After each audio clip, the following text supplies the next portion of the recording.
I tried that. There we go. We're live. Here we are. Welcome to Defend Your Unit. Sorry, guys. We were trying to do something, and apparently StreamYard and or YouTube didn't like that. I don't know.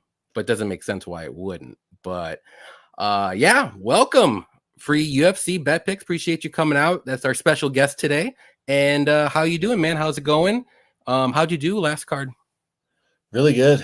Really good. Enjoying the summer. Excited for this card. We've had some kind of low-level cards the last couple of weeks, right? So this is a nice, solid pay-per-view. Looking forward to it. Last week we did all right. Picks were just pretty good, but our bets were like good. We profited 10.6 units, I think. That's how you do it. Having a good year. We're at like 111 units in 2024. We bet like 20 units, maybe 15 to 25 units a week. So like to give you some context, it's not like we're betting 5 units a week and up 111. It's like, about 15 units a week. But having a good year and excited to break these down with you. Right on. Yeah. My picks last week were not great. I think I went like 6 and 5, but my bets were on point. I think I literally avoided like every little landmine and I hit like all my bets, but the Algio money line, even though he was winning until he wasn't. Yeah. But you're having a great year. On my graphic, you've got 3 rubies. There are a lot of folks who have 0 still. That's just for 2024. You've been the top expert 3 times. Yeah. A lot of those were like early in the year. That's all right. Yeah, you're crushing it. There's only a couple that have that many, like 5, I suppose. Cody Saftik, top expert of last week. I thought I had a chance of getting a ruby. Yeah. Anyway, you're having a great year. Keep crushing it. Yeah. So we could talk about the fights a little bit. UFC Denver. What fight stuck out to you? I'll tell you what did was the Verna Jandiroba submission. That thing was nasty. That was nasty. I was hoping she'd win a decision, but I don't care. I was on Verna there, and me too. That's why I wanted to bring it up. Yeah, nice. Yeah, I thought it was pretty easy. I'm a big Lemos fan, and I know you are too. And yeah, but we've seen Vina take down everybody, and we've seen Lemos be taken down by Angie Hill, and people that I don't think have the wrestling Verna did. So I thought it was pretty straightforward. Yeah, me too. That was a good one too. Steve Garcia tried to be a little technical the first minute, then he decided I'm just going to go be Steve Garcia and knock him out. That was a fun one. Yeah, I was heavy on the KO prop. I don't usually bet like 3 units on prop, but 3 units on the plus 110 KO prop. Thought that was easy. One of these days, Steve Garcia is going to get a submission. He's never had one in his whole career. So I'm always like sprinkling that and putting that in round robins. And, I'm going to do it till it hits. But True. Yeah, that was a fun one. I needed him to come through. So that was good. Yeah, that was my biggest bet. It was just Steve Garcia money line. And I was just like super confident. I was like, I'm just going to lay the 2 units on it at minus 130. I think I bought low. Nice. And I figured, I saw the KO prop. It was like plus 120 when it came out. I'm like, it's not. I mean, it's probably going to hit, but I'm like, it's not. I'm not going to like double dip, if you want to say. I'm already 2 units in. So if it was like plus 180, 200 range, yeah, I would double dip for sure. I think you're right. And it's something I always talk about, like just not being too greedy. There's sometimes where the inside the distance and the KO prop are like the same almost, right? Yeah. Just don't be greedy. You never know. Like, he'll club him and then like he's like going down and he can't get him and he turns his back and the guy's like, okay, I'll just rear naked choke you. Bam. Totally exactly right. And then you're like, son of a bitch. Yeah. I knew Choi was going to be sizable compared to him. I knew that, it was going to be kind of scary, right? And Choi's good, but he's just really hittable. Gets dropped like in every fight. Yeah, Garcia, definitely the guy to do it again for you. So, yeah. And then there was a couple. I don't know if you know, but we went out there. We were there. Oh, really? Yeah, it was awesome. So most exciting fight of the night was like, I don't want to make fun, but I can't help it. It's do it funny. Just fights in the crowd. Oh, fights in the crowd. And we were in some floor seats. And so it's like a lot of the fighters' families and training partners. There was one time where I was like, oh my gosh, and I can't recall the guy's name. Early in the card, he tapped really fast. Son of a gun. Oh, who was it? Let me look. I'm so sorry, everybody. I hate it when people do this. Oh, you're good. But it wasn't Kelleher, was it? No. Good Lord. That was the only submission.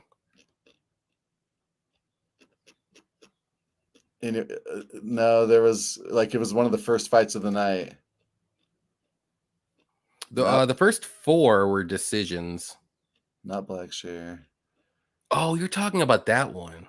Blackshear was No, the KO. Yeah. God damn. Blackshear was a couple cards ago. Yeah. UFC Denver. Sorry. Yeah. Okay. So we were talking about UFC Denver, but no, there was a rear naked choke, and it was the fastest tap you've ever seen. And it was a round 2 tap. Anyway, so I was his training partners were right next to us, and I was like, my God, is that the fastest tap you've ever seen? And they were mean mugging. And then we were right by Cody Brundge's family and friends and training partners. And so the whole arena is booing the shit out of him. And I was trying to tell people no, give it a break. Because we were right by his family. There was just tons of action in the crowd. So, the crowd was lively. We got to meet Yusuf Zalal, who's the nicest guy. You already knew he has the greatest energy, Yusuf Zalal. And meeting him was incredible. We saw Chris Gutierrez, and nice. It was just a fun ass time. But yeah, seeing Rose win in person, that was cool. See her saying, I'm the best right before the fight. Yeah, it was just a super fun night. Awesome. But yeah, let's get. And then but the whole Abdul fight. The Abdul fight was just wild, and the whole crowd booing Cody Brundge, and I'm like, right. Oh, Darius Flowers. Yeah, first fight of the night. Okay. Yeah, tap. It was an insta tap, and I was his dude. He was gassed. Yeah, he knew that exactly what happened. He had 3 minutes of gas, and you could tell after the 3rd minute, he's he's not gonna make it. There's no way. Yeah, he doesn't even want to be in there, really. Yeah, so sorry to waste everyone's time trying to think of that, but no, it's all good. It's all good. We hit the Evan Elder submission prop there, and inside the distance was only -110, but the submission prop is +270 if I recall. But there's no reason to be greedy. We were just hit them both. The KO prop was more juiced. Everyone expected the True. KO. Anyway, super fun fights, but the crowd was popping. It's wild. That's when you know it's good, when the crowd's getting into it. Yeah. So getting into it literally. But yep. But yeah, let's get through the chat here, and then we'll get onto these fights here. Say hi. We got M.A. Loughran, if I said that right. A couple of goats, but there can only be one fight. You can do a harsh joke fight before. Yeah. There will be blood. What's up, man? Appreciate you coming out. We got Kiwi Brew Chur. We got Derek Izzy, our guy, Chur. MMA family. I got a tournament in Chicago this weekend, but I will be watching the fights. Good luck in your tournament. With that, Derek, I got Dixon Sider. What's up, Dixon? Appreciate you too. Got Any Action Effie in the house. Appreciate you as well. We got Lou Betcha. I don't have an opinion on anything, but I will say that Johnny wears a hat well, and my guy Free UFC Picks has given Yambag bets. I have all facts. Lou Betcha has no opinions on anything. He has opinions on everything. What are you talking about? Moneyline Mills. What's up, man? Appreciate you coming out too. We got, other than that, not sure how you can do a show dry knowing Lou / Burt MMA is happening soon. It's happening. Oh my God. I saw you on Twitter. Let's go. I love it. I love it for you, Lou. You've been trying for what, 2.5 years or so? They're both awesome. I didn't know that. Yep. I got Pink Freud in here. What's up, man? Let's go, team. You have to tell me your women's MMA picks and bets here. Got Matt in here for free. There we go. He's a good guy. Let's hit the full card. Manchester Parlay boys. What's up, John? I'm Bobby. I'll tell you right now, baby. I'm on Bobby too. Let's go. We got Zach in here. What's up, fellas? John's been killing it lately. Appreciate you, Zach. Got Angel in here for UFC. Appreciate you, Angel, coming out. Killing it. C-Rod. Yeah, don't talk about C-Rod. It didn't hurt too bad, at least. I had him in one parlay, but Lou said the nicest fighter he's ever met was Tank Abbott. He had a great okay, and treating me all you can eat shrimp. That's awesome. I don't know about the first part, but Tank can't even see it. That's the sad part. He can't even. We got Jay in here. What's up, Jay? Let's go. Appreciate you as well. I'm not hurry up shrimp. Good Jumbo. Okay. Jumbo. What's up, man? He said, hey, guys, going to bounce back after last week. Yep, we definitely will. Hang out with us. We'll give you some good plays. Johnny. And we got Skill. What's up? Long live. I was going to say, we crushed it, baby. We crushed it last week. Let's go. We did. Skill word. Long live UFC I always say your name wrong. I always say free UFC picks, free bet UFC. Like I just mess it up every way. Mouthful. It is heavy on the over and unders in my bets parlay. This is the toughest card in a while for the start. Give me your top 3 overs. We'll get into it. I'll tell you one I do like for sure off the top would be the over 2.5 in the Allen fight, Bilal fight. I think those are 2 easy ones. Yeah, the Bilal fight is one that I'm probably going to be pretty heavy on. We'll talk more about that later. The women's fights, interestingly, I think are a little risky. I think the Loughran Hadley is a lock to go to decision for sure. Yep. Parkin Brzeski, maybe not, but probably. Elloitt Parsons is for sure going to be a grapple fest for 15 minutes. Pretty confident there. Patterson's choking out Crosbie round 1. Yeah, I think Parsons is my. It's probably chalky as when it comes out. It's probably going to be real chalky, but I like those. Yeah, I think it actually came out on one book. And those are my shit. Like everyone on here that knows me, like that's my betting style is like those overs. I love overs. Love them. I didn't play any. I think I may have played like one last card though, but it was all money lines. Like there was like 6 or 7 fights that were like pick'ems close to it. So I was like money line.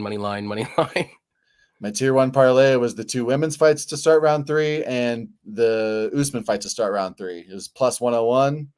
Easy. Yeah, and it makes boring fights exciting. The worst thing in the world is betting on a fight to not go the distance. And my God, it makes a boring fight torturous. And you just because you're like, come on. Yeah. Oh, like go get him. Like do something. Yeah. So betting overs is fun. Yeah, I actually like betting the fight starts around like 2 or 3 better a little bit than like the over 2.5. But like it's the same thing. But like the extra 2.5 minutes can sometimes like get me. I'm like, okay, we got 2.5 minutes now. I need to try to find some data on like fights that end in round 2. How many of them are over or under 1.5? Or even like you mean in between like the 1.5, the half mark? Yep. That'd be interesting to know. Yeah. But all right, let's go to the first fight here. It's going to be a crazy barn burner here. Shanna Bannon versus Alice Ardelean. So who do you like here in this one? I'm on Ardelean. Okay. She's actually better at plus 185. I was like anxiously every day checking every sports book for her to come out. Recommended her and better at plus 185. And then I also bet her like off the record at plus 175 once it came out on BetMGM. She's actually got like hands. She throws with heat. Her grappling's just okay. She's been fighting a lot of cans, but she's finishing them like she should. If you're on the Bannon side, I feel like it's mostly narrative. It's like Ardelean's on short notice. She's only beating hands. Bannon's going to get the hometown rub. The UFC's trying to set her up, and like Ardelean's just like an influencer, like a social media influencer. If the more you watch Ardelean, you think this fight should at least be a pick'em. Ardelean was going to be on Contender Series coming up, like not next week or anything, but in a month or so, and so she's in there getting ready, and I'm on Ardelean as an official pick. There you go. Yeah, I'm just on the other side. Basically, what you just said is because of short notice. I mean, I don't think both these ladies are going to be cracking the top 15 anytime soon. Let's put it that way. But just a short notice UFC debut. I mean, Ardelean's actually has fought pretty decent person. She fought Belbita. She fought Wei Li. I mean, she lost to both of them, I believe. But yeah, I mean, Bannon's not really fighting anybody crazy. Her best fight was against who was it? Bruna Brasil, and she lost. So, I mean, this is just one of those fights you're just like, I mean, dog or pass, 100% if you're going to bet this, 100%. Like, I'm not betting the side in this one. I do think this fight goes over 2.5. I think it's going to be kind of like it might be a little crazy at first from Alice probably, but as the fight goes on, I think they'll settle down. It'll be like a normal women's MMA fight where it's a little sloppy, nothing happens, a lot of cage pushing up against the cage, and nothing really happens, and it goes to decisions. So Definitely agree. I do think Ardelean has some chance to finish here. I do too. Bannon has no head movement. She gives up kind of like low IQ takedowns when it's a close round and there's 30 seconds left. Boom, you can take Shauna down. Bannon stays a little busy, and she's got that nice like front side kick that I think she thinks she can control range with here, but she is not going to do that, at least early, against Alice. Alice is going to close the distance and put heat on her, and she's not going to be able to get off any like cute shit. And I don't know. I actually think Ardelean has a decent little shot. I agree. She's not going to be ranked. She's not going to be a contender, but I think she's going to get this win and maybe another one, Yeah. I mean, I don't blame anybody, like I said, putting money on or betting money on Ardelean at all, because I do think this should be closer to a pick'em. The only reason why it's probably not is because it's short notice. That's it. Money's been pouring in on her. I got her at plus 85, and money's pouring in on her for sure. I wonder what the plus 3.5 spread would be on her, on Alice. Yeah, that'd be like maybe a super easy parlay piece. She just have to win one round. I don't see Bannon finishing her. That's a great call, because even if Alice just wins round one and then gasses, and I will admit Alice does slow down because she is trying to finish. Yeah, and I think she's been a decision like 3 times, and I think she's lost all of them. She lost 3, but she won 1. So she's been a decision 4 times. She beat Anna Maria Paula. That was a very close fight. Like, that really could have gone either way. And Alice was less busy, and Alice is always aggressive and on her front foot. And in that fight, Anna Maria Paula was like walking her down, far busier. I kind of think Ardelean lost that fight, and Anna Maria Paula was 3-4 at the time. So that's not a great look. That one decision win. Not a great look. Okay, so she probably shouldn't have wanted that decision. It was close. I'll say, Yeah. So you're on something. She does slow down, and it's short notice, right? But I think that's a great look. You mentioned the spread. Yep, I'm gonna look at that when it comes out. I don't see it yet on DraftKings, but it's the first fight, so it's probably tomorrow thing. Yeah. Let's see what we got. When the chat says EVS, what's up? He said, finally caught a live Defend Your Units. Appreciate you coming out every Wednesday, 6 p.m. Central, 7 p.m. Eastern. Come hang out. Pink Freud, our women's MMA guru, says, love how athletic and dedicated Shauna is. Exceptional kicks, aggressive on the top ground, and shown IQ and growth with her takedowns and clinch. So we'll see. She is green, not because she's Irish, but she's green. So does anyone want me to bash on her some more? Just to like go out, Sure. Like, I don't ever like bashing any fighters. Yeah, I don't either. But I mean, back in the day, I used to kind of, and then like people got real mad. And I'm like, okay, I won't call them trash cans anymore. I'm sorry. People do it to be funny. Like, but Bannon's also susceptible to low kicks. She also has a very low level of competition, hittable on her entry. She doesn't really sit down with power on anything besides those kind of spinning back kicks that like Max Holloway style, and those side kicks, kind of Luke Boonme style. I don't think Shauna's got a whole lot in her quiver. Yeah. I kick my ass. Yeah, 100%. And mine. She actually has good takedown defense against the cage, out in space. Less good. Yeah. But she's, and I know like the UFC probably wants her to win. She's in her hometown. 100%. We saw some questionable decisions in judging last time they were out there. Actually cashed the plus 2,000 Leon Edwards split decision, because on the first 3 fights of the night, you could see that the judges were insane. We hit Justin Gaethje plus 2,400 split decision that night. Everyone was on Fazeev. We got to remember that these judges are fucking corrupt and bummy, and it's in the middle of the night. They're going to be like groggy, tired. Yeah. The crowd's going to go wild every time Bannon lands anything. So I just have one unit on Ardelean, or one unit and some chain, and an unofficial bet on Ardelean. There you go. Yeah, like I said, I don't hate it at all. I really don't. I think this will be a closer fight. Plenty of time on that one, probably. Sorry. Oh, you're good. Next one we'll go up here. Mick Parkin versus Lucas Brzeski. Go ahead and go this one. Yeah, I'm gonna go with Parkin here. These guys, I don't want to say lower level heavyweight, because I just feel like there's really 2 tiers of heavyweight, which is the top 6 or 7 guys, and then there's everybody else. So to me, when I say low level, it's just the lower level of the 2 levels of heavyweight. But this is a lower level heavyweight fight. But I do think Parkin is better everywhere. It's just he's gonna have better takedowns. He's gonna have better. He's got good volume. I think he's gonna hit harder. He's gonna be way more. He's gonna have like a 20, 30-pound advantage if he does get this fight to the mat. Brzeski does not have good takedown defense. He does have some good volume when he strikes if he keeps on the feet, but I think Parkin can mix in some takedowns and keep him down.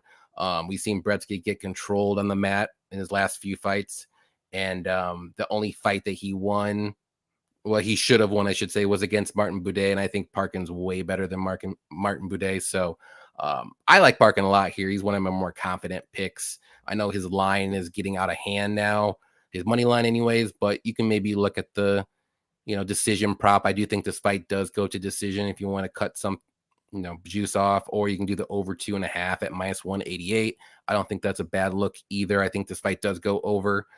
If there is a finish though, it's probably Parkin, but I don't know. Like, he showed some finishing abilities, but like in the UFC, like I just feel like he's not showing any finishing ability now. Like, I don't know if it's what it is, if he's being safe or what, but he's one of those guys that it's like the low level heavyweight fight where they're not going to come in like a car crash or anything like that. They're just going to jab each other, and then hopefully one of them lands a good shot to finish up. And if they don't, it's going to go over. So what do you think about this one? I tend to agree. I was a little scared in the Walter Walker fight that he was going to get a finish because I was heavy on overs there. I mentioned I love being heavy on overs a lot of times, and man, he was busting Walker up a couple times, but then he would get over aggressive and get taken down. Yep. It reminds me of the Vinicius Oliveira versus Ricky Simone situation where it's like, who was it? Sapai was able to take down Oliveira. So it's like the most obvious thing in the world that Ricky Simone's going to be able to, right? Well, when you watch, it's like, well, Vinicius was just going wild, throwing crazy stuff. Once he put in, any thought towards takedown defense, he was able to defend him and got the round 3 KO. I kind of feel like, Brzeski's got a little bit of that we have to be aware of. A little bit of like, because he was being very over aggressive against Walker and getting taken down. So I think we need to just take that fight with a grain of salt in terms of his awful takedown defense. Right. And because everyone in the world here agrees Parkin's going to be able to take him down if Walker, right? Just something to keep in mind. I think Brzeski this is a different matchup, and he's gonna be more focused on the takedown defense. On the feet, he's very just like basic, but he throws straight shots. He throws high volume and not real powerful, but he kind of starts to add up. I agree, not a ton of finishing potential, but like I said, he had Walker hurt. So I'm on Parkin, but very lightly. I've got a parlay with him and one other fighter coming up, and it's just a 1-unit parlay, like just kind of trying to find like a 2-piece that gets you plus money. And Parkin is one of those, but he's not going in kind of like my more meaningful parlays, if that makes sense. Yep. Yeah, for sure. And like I said, if you got him earlier in the week, like around, -225 range or lower, you did good. Like I said, he's at -290 right now. I mean, it's not horrible. I did see him at like -305 at one point. So that to me is getting a little out of hand. But again, if you got it early, I think you did good. Plus, all the UK fighters are going to be juiced. Like, everyone's going to throw money on the UK fighters. So earlier in the week, if you like the UK fighter, you probably should have bet it. And if you don't, just wait. Just wait. Wait last minute. Wait to it's at the highest thing. There's a couple of them I'm waiting still because they're not UK fighters. That's a good point. That's something I need to keep in mind in the future.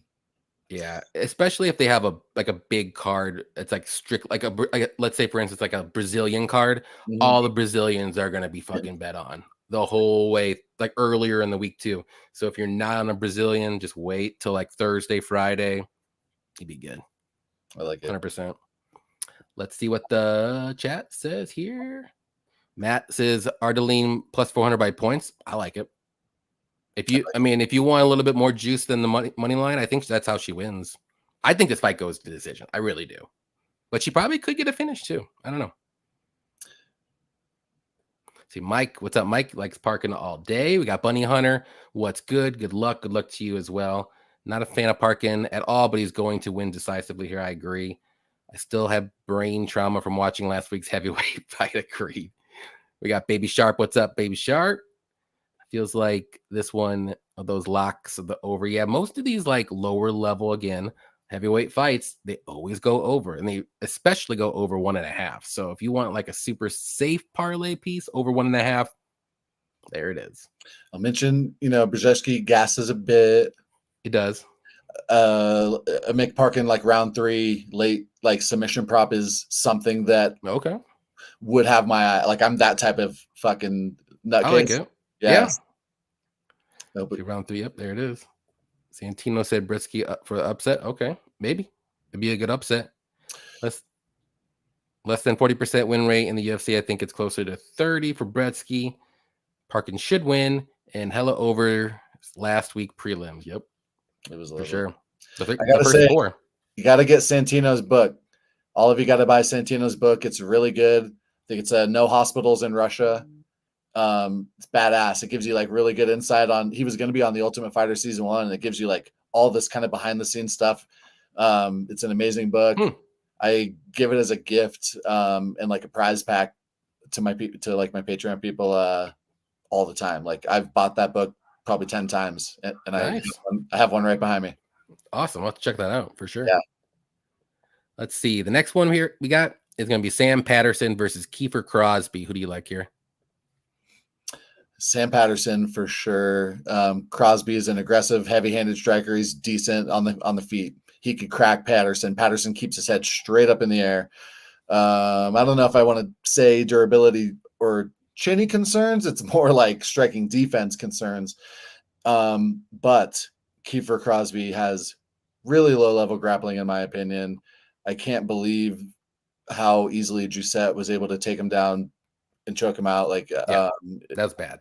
It's like if, with respect, if a jiu-jitsu player like fought a regular citizen, like, yeah, I think Patterson is getting the round 1 sub for sure.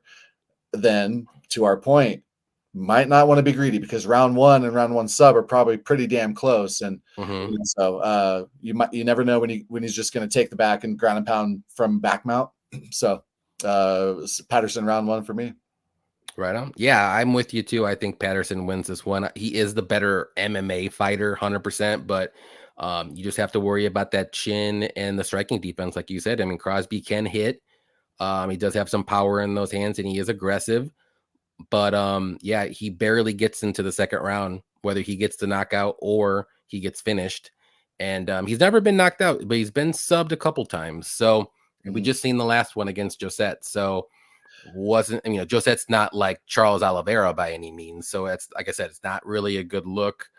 Patterson's way better grappler than Josette, and he has sneakier submissions. Clearly, got a good guillotine, good rear naked choke, and he probably has a good triangle as well. So I think somehow this fight does get to the mat, or maybe even Patterson just takes the back because he's going to be so freaking tall. And or wrap up a standing guillotine or something crazy like that. There's so many options, but yeah, I think Patterson does get that first round sub for sure. I like that look, like a ninja choke, Bravo choke. I bet those on BetMGM all the time. That's a good look. He is tall, but yeah, Crosbie. I don't know if there's going to be that clinching situation, but I definitely like the standing back take. I'm trying to like talk myself out of a ninja choke or Bravo choke. I'm trying to think Crosbie might not put his head, might not clinch up. He's definitely not going to press Sam. If I had to pick a choke, I think it's going to be a rear naked choke. The rear nakeds, sadly, are always like, if a submission prop's like plus 400, the rear naked's like plus 600. Oh, okay. It's not even worth it. And the Bravo is like plus 20,000. Ninja choke's like plus 15,000. So, you got to, I think a guillotine here, though, would be a little sneaky depending on what the odds are. Patterson does have a good guillotine, and I think Crosbie has been guillotined at least one out of the 2 times. So, yeah, I think you're onto something with the rear naked choke. That's how I exactly see it. So yeah, he's just got to not get KO'd like he did by Ashmaz. He was a big favorite against Ashmaz there too. Yanal was like plus 225. the last time out, like, is kind of a very similar matchup to here. Johan Lainez, cardio concerns, grappling concerns. We were heavy on like late sub props, and Patterson got the round 1 sub. Yeah, in 2 minutes. So, I mean, if you can get Johan subbed in 2 minutes, I mean, I'm pretty sure you can do the same here with Crosbie, unless Crosbie like just doesn't initiate anything and it just goes after 1 round. So it's like 1,000,000%.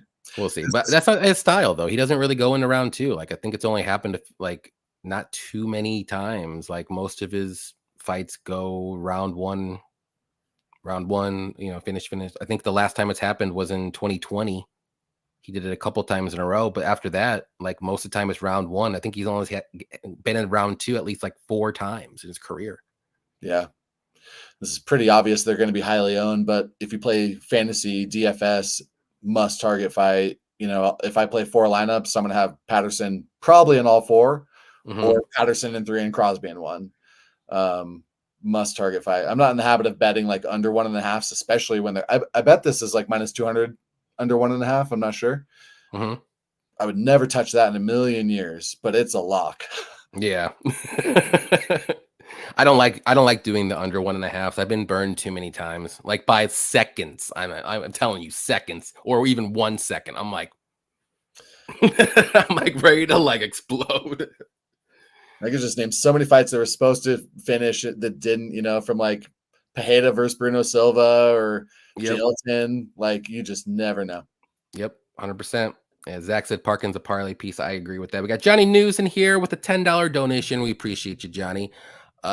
Which favorite could be knocked out by the underdog? Well, this one right here, I think it's a possibility. I think Crosbie can potentially knock out Patterson. It's happened before to him. So let's see. I'll look up, down real quick if I can find something. Manel Kape's a slim dog now. Yep. Giga is a big underdog with knockout power. Gregory Rodrigues. We got Christian picking, but now Gregory's a dog. Yep. I would say that's out of the dogs. That's maybe Marcin Prachnio. Maybe. Oh, great call. I'll tell you this too. Blaydes. I'm on Aspinall. Aspinall doesn't like going around 2 either. You're right. I don't think Blaydes is necessarily going to spark him on the feet early. But if you look at the late round props, round 5 is plus 5,000 for Blaydes. Like the late props, Blaydes can get a TKO. I know FanDuel does like those KO props, like round 2, 3, 4 KOs for that might be a good play to look for Blaydes, or like 3, 4, 5 Blaydes KO if you're wanting to throw a flyer somewhere. I think there's worse looks. Yep, 100%. Let's see, where am I at? We got Bloom Dog in here. What's up? Appreciate you coming out. You sold any action Effie on that book. There you go. Robo is live. Cape, I agree, 100%. People buy a book. I smile. Like, you buy any book, and I'm down for it.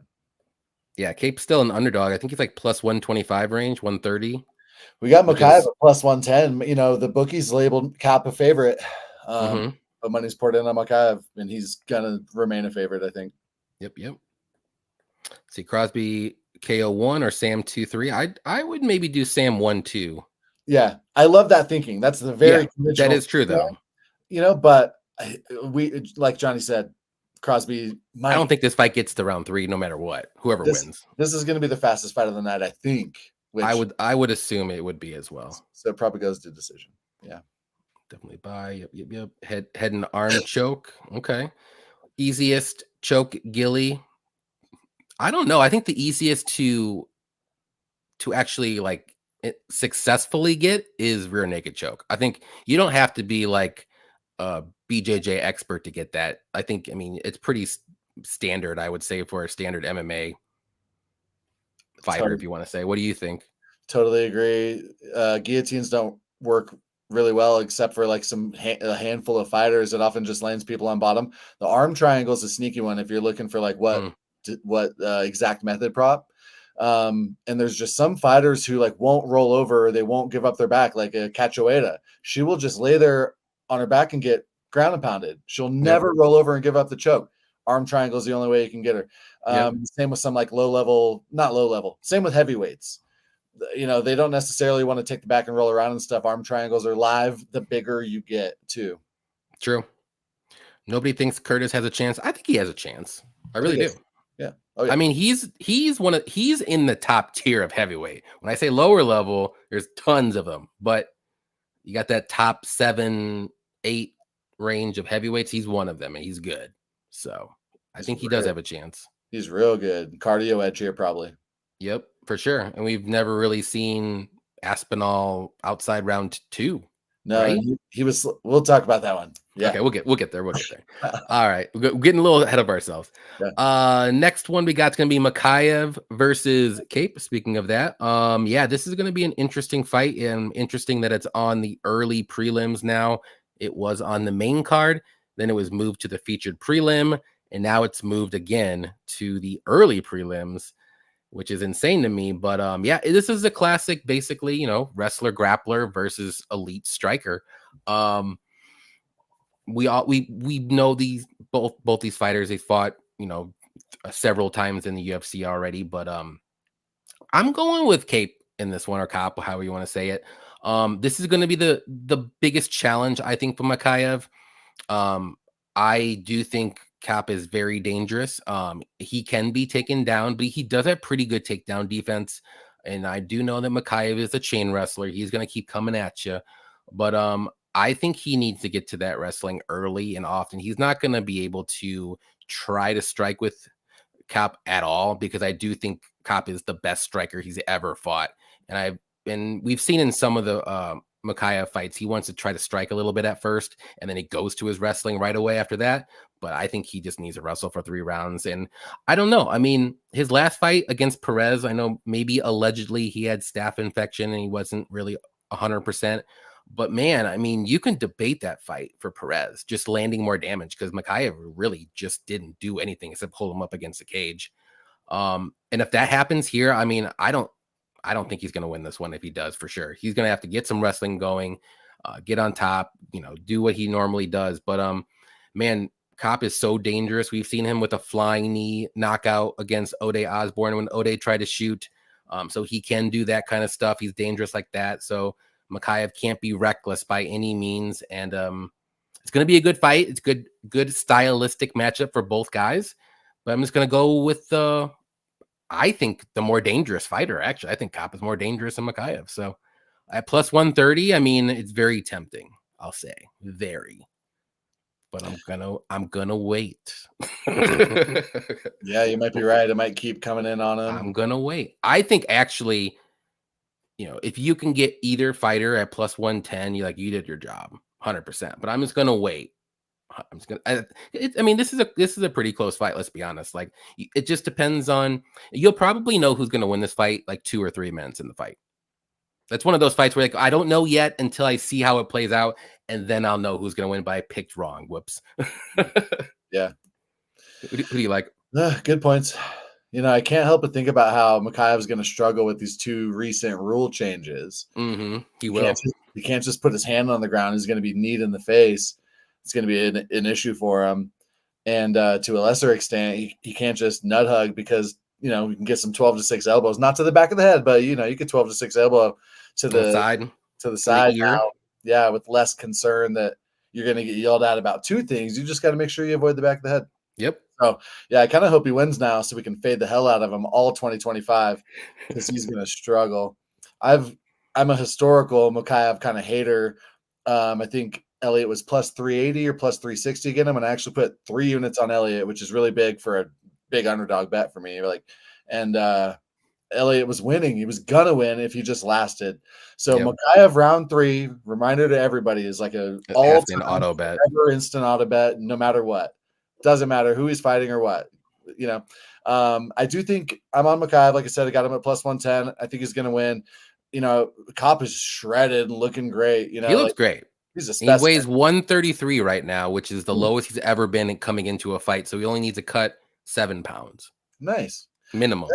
Yeah. Because we all know he's had issues, making weight. And so that's great to hear, because this is a fun one. Like you said, I think, it wasn't that long ago where David Dvorak went 2 of 3 on takedowns against him and had over half a round of control time. And David Dvorak has a 30% historical, career takedown offense, like takedown success. Dvorak, he's fine, but he's not a good wrestler. He's not as good as Mokaev. I honestly think that Alex Perez has better takedown defense than Manel Kape, and it wasn't good enough. And this is just a 3-round fight. I think Mokaev is going to get it done in a boring decision, like usual. Yeah. Again, this is one of those fights too. I'm going to look at the plus 3.5 spread for Kape again, just to see what it is. If it's close to like minus 150 or so. I mean, I think he can win one round. I mean, all he really needs to do is drop him. And I could see it, maybe that happening early, but maybe he'll still lose, and he'll lose like rounds 2 and 3. But I could see something crazy like that where he wins a round just because of damage, or like he's losing 4 minutes of the fight, and then all of a sudden he gets dropped, and like, whoop, that's a Kape round right there. There you go. I like it. Yeah.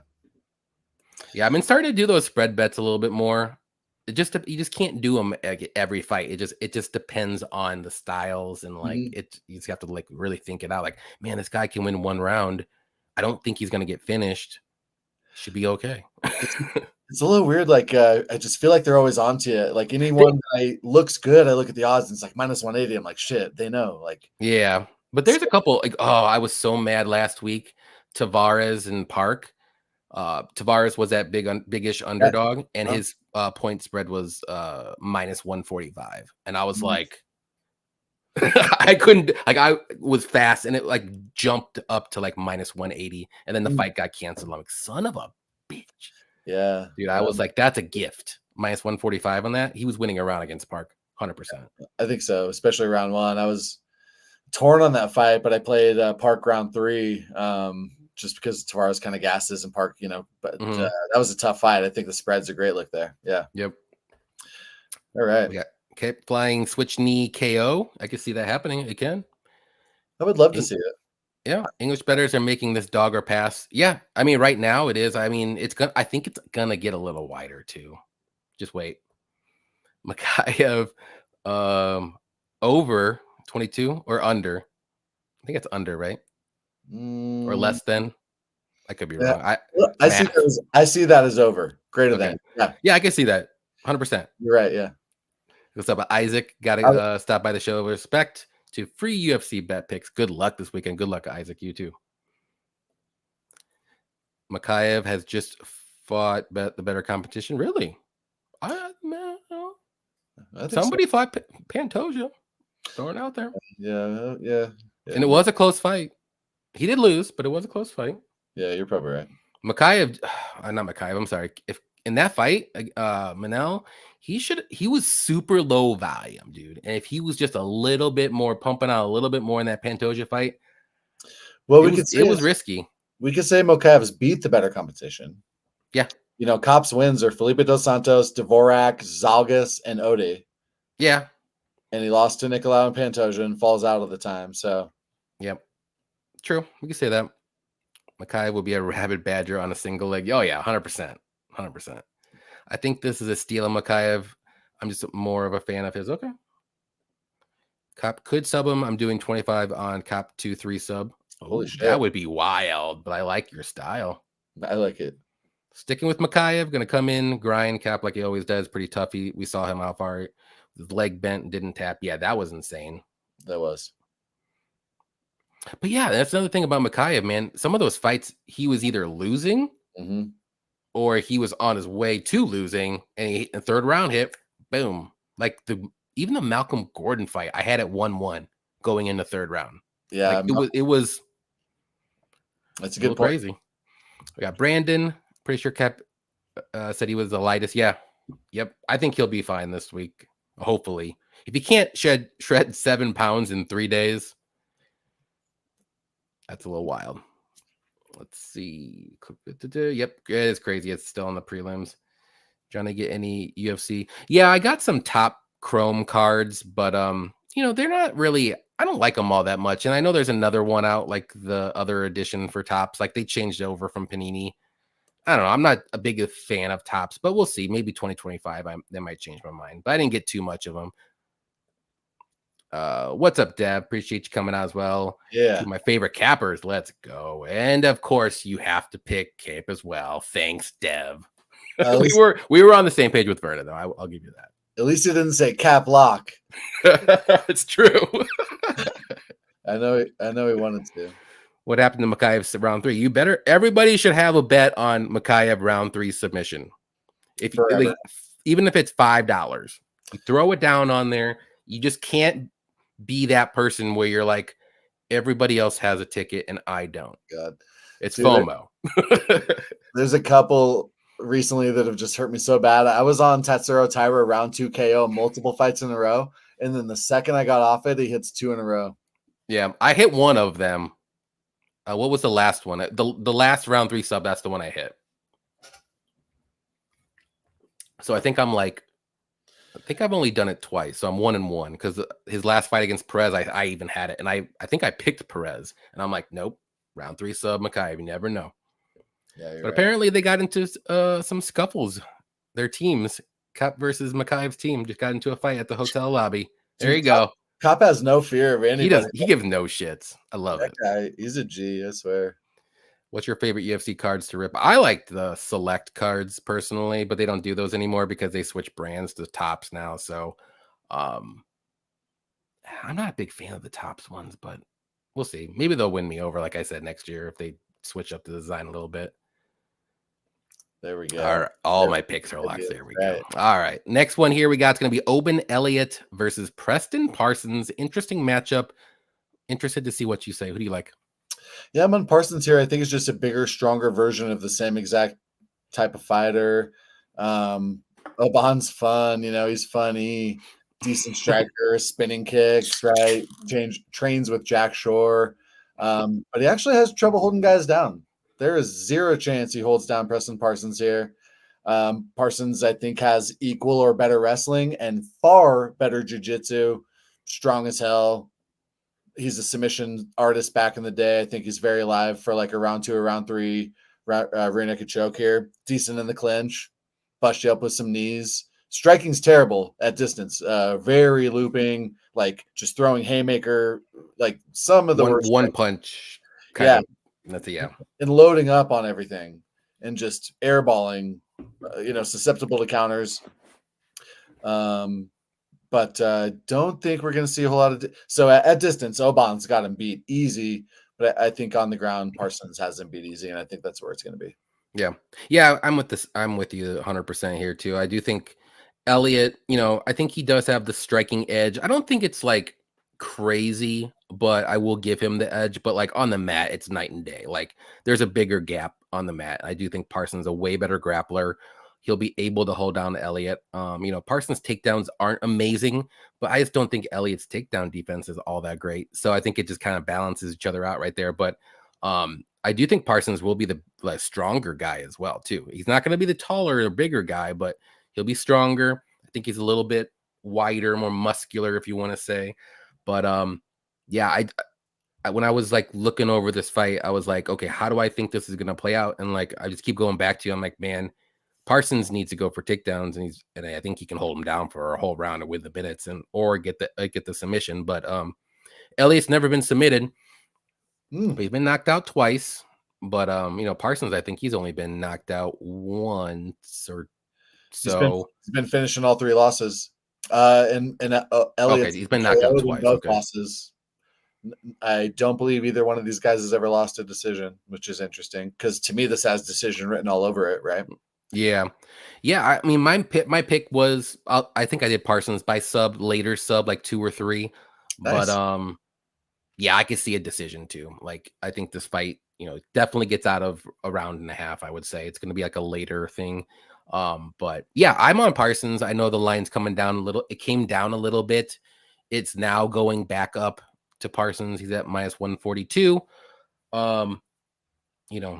That's where I was like a little hesitant. Like where it is right now, I was like, I don't know if I want to, but I like Parsons here though. I wouldn't say he's like one of my top picks or plays, but I think he wins this like 7 out of 10 times. Me too. Something like that. I kind of thought money would pour in on him. I saw him at -155 and I played it for 3.1 units to win 2. It's a pretty big like straight bet. Normally I would like look to parlay him up. but I just saw it and I was like, I thought it was so obvious, but Elloitt's going to be as big, an inch taller, but I think like equally as big. But I just think less strong. I already mentioned a couple things that Oban's really good at. I've told his side. I think I always try to, because sometimes I forget if I don't think about it. I'll just like tell a very biased or one-sided story, right? But Parsons has had trouble getting takedowns against Giles and Rodrigues, and he lost position against Giles too. So, Parsons is not Khabib by, not even close, right? But if you can do it to Matthew Semmelsberger, and everyone takes down Semmelsberger, but he's strong. Like, I think Semmelsberger's takedown defense is like overstatedly bad. I think it's underrated, you could say. And so Parsons, I feel like too, he's only really fought like wrestlers or grapplers. Like, so he's getting taken down a lot because those are the fighters that he's fighting. Jeremiah Wells could take down like a rhino. Yeah. It's insane. And he's like 5'2". It's crazy. But, so if you think, why is Parsons not wider? We're seeing action both ways. He does have some red flags, gotta admit. True. See, would Kape beat Izzy? That conference was off the hook. That was hilarious. They were just going back and forth. I'm like, who's fighting who here? Respect. Meatball, go ahead. Oh, you got to respect Izzy for always having his teammates back. But yeah, gotta love Cops fucking courage. Yeah. Molly Methball gonna put Bruno to sleep as he lays her gloves with fentanyl before the fight. That's hilarious. Over or under 3.5 spinning back fist air balls? I would say at least. You said 3.5? Yeah, I think at least 3, but I'm gonna go with under because I do think it's gonna be 1 round. If they do two in a round, that's pushing it. John says 0. Oh, wild. That's a plus 700 bet there. Yeah. Let's see. Next one we'll do here is Modestas Bukauskas versus Marcin Prachnio. Yeah, this is a tough one for me. I do rate both these guys low and about the same. They're kind of the same style of fighter. They're both like strikers. They like to stay at range. They have good kicks. I just think if there's gonna be someone that could potentially take this fight to the mat, I would say it's Modestas. Not to say that he's going to. And also, I think Modestas is a little bit quicker on the feet. Maybe Prachnio has a little bit more power if he lands, and I do trust Modestas' cardio a little bit more, and he's the younger fighter. So there's like 3 or 4 little things I just like a little bit more about Modestas, so I'm going to pick him. Would it shock me if this fight ends in the first round with Marcin? No. Would it shock me if this fight goes to decision? No, it wouldn't either, because I just don't have a really great read on this fight, but I'm going to pick Modestas staying away 100% on every bet. I don't like it. But I do think he wins. I'm going to say by decision, because I do think it's going to be one of those stupid fights where you're like, there's going to be a finish, and it doesn't happen, and it's not even close. Yeah, this is a tough one. I feel like I always get Prachnio fights wrong. Same with me. Modi B, I feel like I have a decent read on. Modi B is 5.5 years younger for Matt. And Modi B's got a 4-inch reach advantage, but they're equally tall. Prachnio is probably a little thicker. It's a tough one. I think both these guys have some hitability and durability concerns. So, I struggle with the prop here. I struggle with anything here. Yep. I ended up betting Prachnio. I mentioned earlier on just a 1 unit. Parkin, but Bukauskas. I'm on Modi B. Modi B and Parkin, just a 2-leg. It's like plus 130 or plus 140. Can't recall. Just a 2-leg, small one. And that'll be the only thing I probably have on here. I might get to like a Modi B round 3. I do think Prachnio has some cardio concerns, but Prachnio is one of those kind of like Arlovsky, where he's just getting knocked out all the time and then decision all the time. It's like, he's done a better job of staying technical and staying out of the firefights. So really struggling here. I'm on Modi B, maybe round 3. Yeah. Modi B's been knocked out, 4 out of his 6 losses, and Marcin's been knocked out, I want to say like 4 out of his 7 losses. So yeah, like you said, they both have, they both can knock you out, and then they both can get knocked out. So you're just like, you would think the under would be a good look, but I don't trust the under at all still, because these are just weird fighters that I can just see stay at range, use their kicks, not be a little bit hesitant because they don't want to get knocked out, and it'll just be a boring decision, and whoever hits one punch could make a difference, literally. Yeah, I do think Mokaev's leg is all healed up, but Prachnio does have some really solid low kicks. Devin Clark hurting. Yep. So should be a fun one. Decent fight. I don't even know the order. I had this as the first fight of the night at one point. Me too. I did when I did my video. That was the first fight I talked. I'm like, I don't like this fight at all. Let's just get that out of the way. I feel like this is fights like a make or break for DFS too. Like these guys could get a round one finish or a very low volume 70-point decision. Yeah, like 40. I was like 40-point decision. Yeah, it's like tough one. Yeah.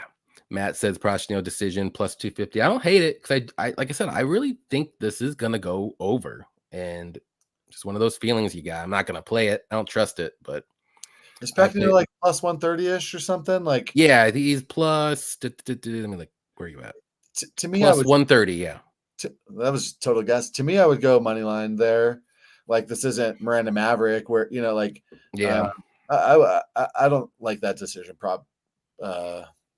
Because they're chins. True. I mean, you could be a little bit safer, but like fights like this, you want to be as safe as possible if you want to degen bet it. Like you got to think of all outcomes and like, okay, I like this fighter. What could happen? I don't know. Money line. Like, don't try to get too cute with any bets because it usually backfires. At least on me. I'm usually never lucky when I do like a plus 300 bet. It's like the complete opposite. I'm just like, well, I'm an idiot. I would think Prachnio decision would be like plus 500 or something. Yeah, I would think so too. I had to line it. But I see plus 150 on Bet Online. Or no, plus 250 on Bet Online. I don't know. I would play the money line. Let's see. Prachnio is 36 and Modestus is 30. So six-ish years. 5.5, yeah. 5.5, yeah. Unless the over under, yeah, I still, again, I mean, I don't trust it. But if I had to pick, I kind of my gut says over. I don't know why. So the over 2.5 is minus 165. That's the best line you can find on BetUS. The over 2.5 minus 165. Yeah, that is ridiculous. I can't get there. No way. If you're gonna bet the under. Like you want plus money, and when you don't even know and you're just guessing. Because now that line makes me want to bet the under. I'm like, no way. Yeah, plus 140-ish to the under 2.5. Dang. I wonder what fight doesn't go. It's plus money still, probably. Yeah, fight doesn't go plus 120, plus 110. There it is. And you'll probably have it at plus 130. There. Look, we got a bet for everybody. Fight doesn't go in this one at plus money. There we go. There's your D-Gen bet if you want to bet this fight. I think so. Light heavyweight fights end inside the distance far more than 50%. 100%. Yeah, like welterweight is the even line. They finish at like 50%. Everything above, the heavier you get, the more frequently they finish. Yeah. Let's see. Yep. Big cage for sure. I think this will be close. Marcin has a little better distance striking stats. The book will need. Yep. Agreed. Did Blood Money retire? No, he'll be back. He's taking a little break in the summer. He'll be back for 305, I believe. Nice. So I'm holding him to his word. We'll see what happens. No, he'll be back. But he'll be back for 305. Tail, yeah. Definitely tail. Definitely tail UFC. With free UFC bet picks. Dang it. Put the picks on Instagram. The full card parlay was plus 97,931. 97,931 for the full card parlay. Nice. Love it. All right. Next. Be responsible. Bet responsibly. Yes, please. All right. Next one here we got. It's going to be Colin Loughran versus Jake Hadley. I'll go first on this one. Yeah, I'm picking Loughran here. But Jake Hadley, he's not a bum. But my concerns are, short notice. He's going up to bantamweight. He already gets out muscled and out physicaled at flyweight. And Colin is a strong little leprechaun, if you want to say. Like, he is built, he can get those takedowns, he can control you. Now, Hadley is very good off his back. He does have very good grappling, very good jiu-jitsu, good submissions off his back. But and he might have the better striking, but I just think as the fight goes on, he's going to accept being taken down. He's going to try to play off his back a little too much. We've seen it happen numerous times. If you're picking Hadley, you're hoping for like an early finish or any kind of finish for that. And but I do think Loughran should be able to control him, take him down. I don't think he's going to want to stay on the feet with him, at least early, but as the fight goes on, like I said, I think he's just going to use his wrestling to win this fight. I mean, that's what I would do. It makes sense to me. He's going to be stronger, the better wrestler. He should be able to control him. Just got to be safe. Just go in the half guard. You're good to go. You win a decision pretty easily. What do you think? Yeah, I agree with everything you said. These guys are both like swagger hounds. These guys both have funny ass personalities. I kind of wish we got to see them like at a press conference or something, but they're not good enough for that. And it should be decent fight. They both have decent striking. Loughran has really basic striking, but some power, keeps his head straight up in the air. I think Hadley's the more talented, skilled striker with probably a little more power and that finishing capability on the feet. More pressure. They both pressure forward, but I think a little more volume for Hadley. Hadley gasses a little bit, but he had a pretty tough weight cut. We might see, even though he's on short notice, we might see better cardio for Hadley, not having to cut as much weight. Both of these guys are kind of decision machines. I love this fight for overs and fight to go to the distance in parlays. And kind of thought Hadley was live, like off the top of my head at first glance. I do think he's the more skilled fighter, but I picked Loughran for all the reasons you mentioned. No bets yet. Okay. You pick Callan? Yeah. Okay. Yeah, I mean, like I said, Hadley's not bad. It's just like, I just don't know what's up with him though.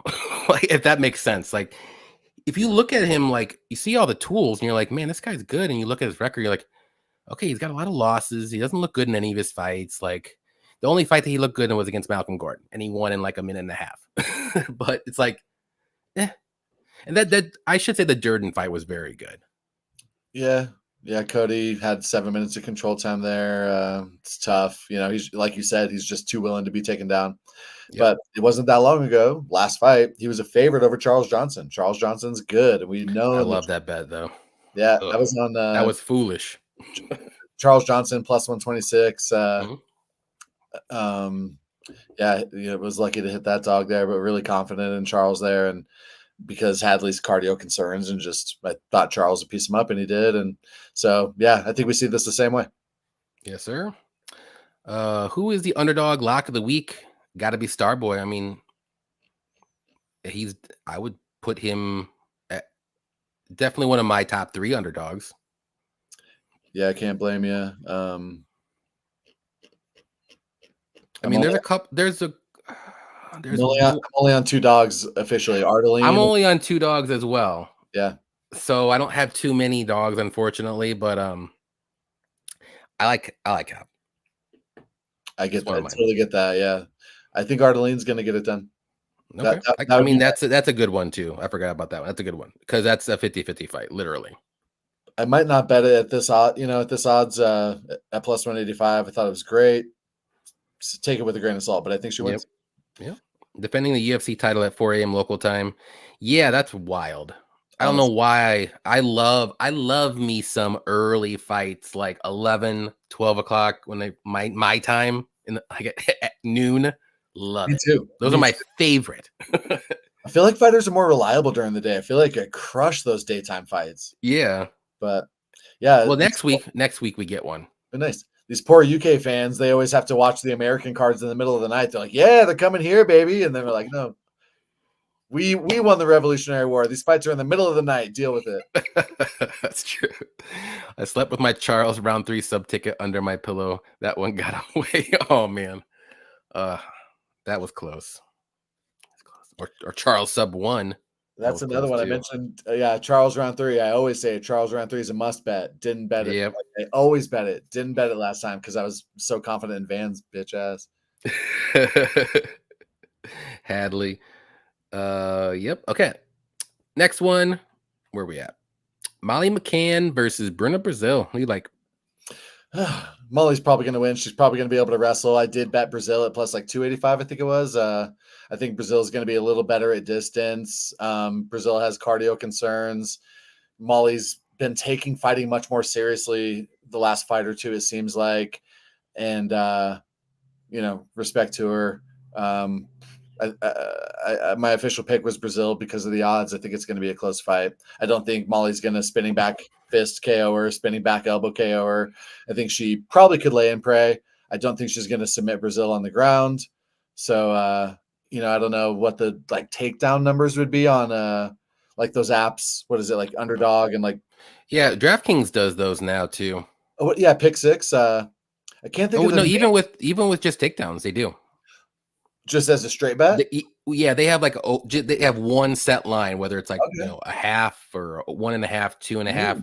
It's under Fight Props. So nice. They started doing it like 3 or 4 cards ago, I think. At least that's when I saw it. Right on. I've always seen them under SGPs on there. Yeah. Those DraftKings SGPs are sometimes they can be super bummy. Sometimes they're great. Like Bo Nickel inside the distance was a minus 1100. But if you do an SGP of Bo Nickel inside the distance, but the fight lasts like 60 seconds, over. Yeah, you can cut a little bit off. Yeah. Oh my God, it went down to like minus 350 from minus 1100. Yeah, so sometimes they're sneaky, but tough one. Whatever. Let's move on. Who cares? But yeah, I'll just do it real quick too. Yeah, I think Molly wins this one too. To be honest, she's definitely going to have the wrestling advantage.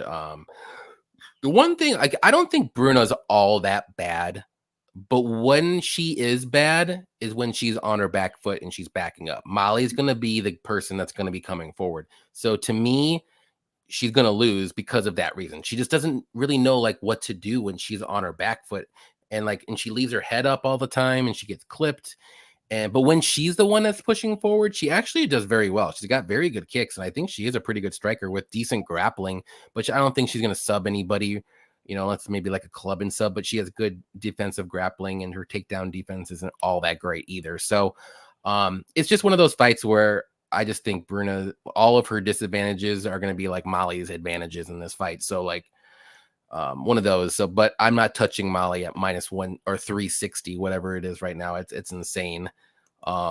Maybe you can look at something like round 3 or decision prop if it's close to plus money or something if you like Molly that much. But like you said, more than likely she wins this fight. More than likely it's going to be by decision. I don't see another crazy finish in the UK again for Molly. But hey, she's done it 2 or 3 times in a row. So. She got the sub recently, I kind of see her. She got the spinning back fist knockout from Luana. Yeah, I kind of see her wrestling here. I think she would be smart to. I think she can wrestle here.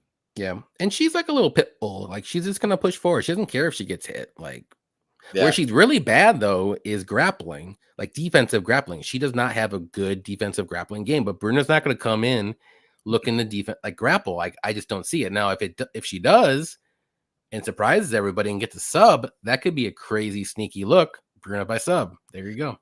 Yeah. No, yeah, you're onto something there. She's got a guillotine win over Thainara and she's got decent BJJ. I'm sure she's a black belt. Everyone seems to be a black belt, so but it's just a tough one. You're right that she's not going to proactively wrestle. The question is, can she get one off her back? Probably not, Yeah. And isn't she at I think Epi just said it. She's at Fighting Nerds now too. Oh, nice. Not to say, cash it. So maybe she does use that grapple. They have good game plans. The top 4 Fighting Nerds guys have very good fight IQ and very good game plans. They take what their opponent gives them. But yeah, the last fight with Krzyzewski didn't really work out for him too much. But that was his first training camp there. So we'll see. But I need Bruna by sub. I wonder what that is. I'm gonna look that up. Let's see. Even Molly by sub. Molly by sub is plus 600. Bruna by sub is plus 1,000. Nice. Yeah, Molly's been sub by like what? 3 times, 4 times? Yeah, 3 times. Yeah, Bruno's got 3 KOs and 2 subs and 4 decisions. But that Marnik man head kick KO, like she's 5'1". Yeah. but Molly's like 5'2", so yeah. Let's see. Brazil's significant, 2 inches taller, 3.5-inch reach, 4 years younger.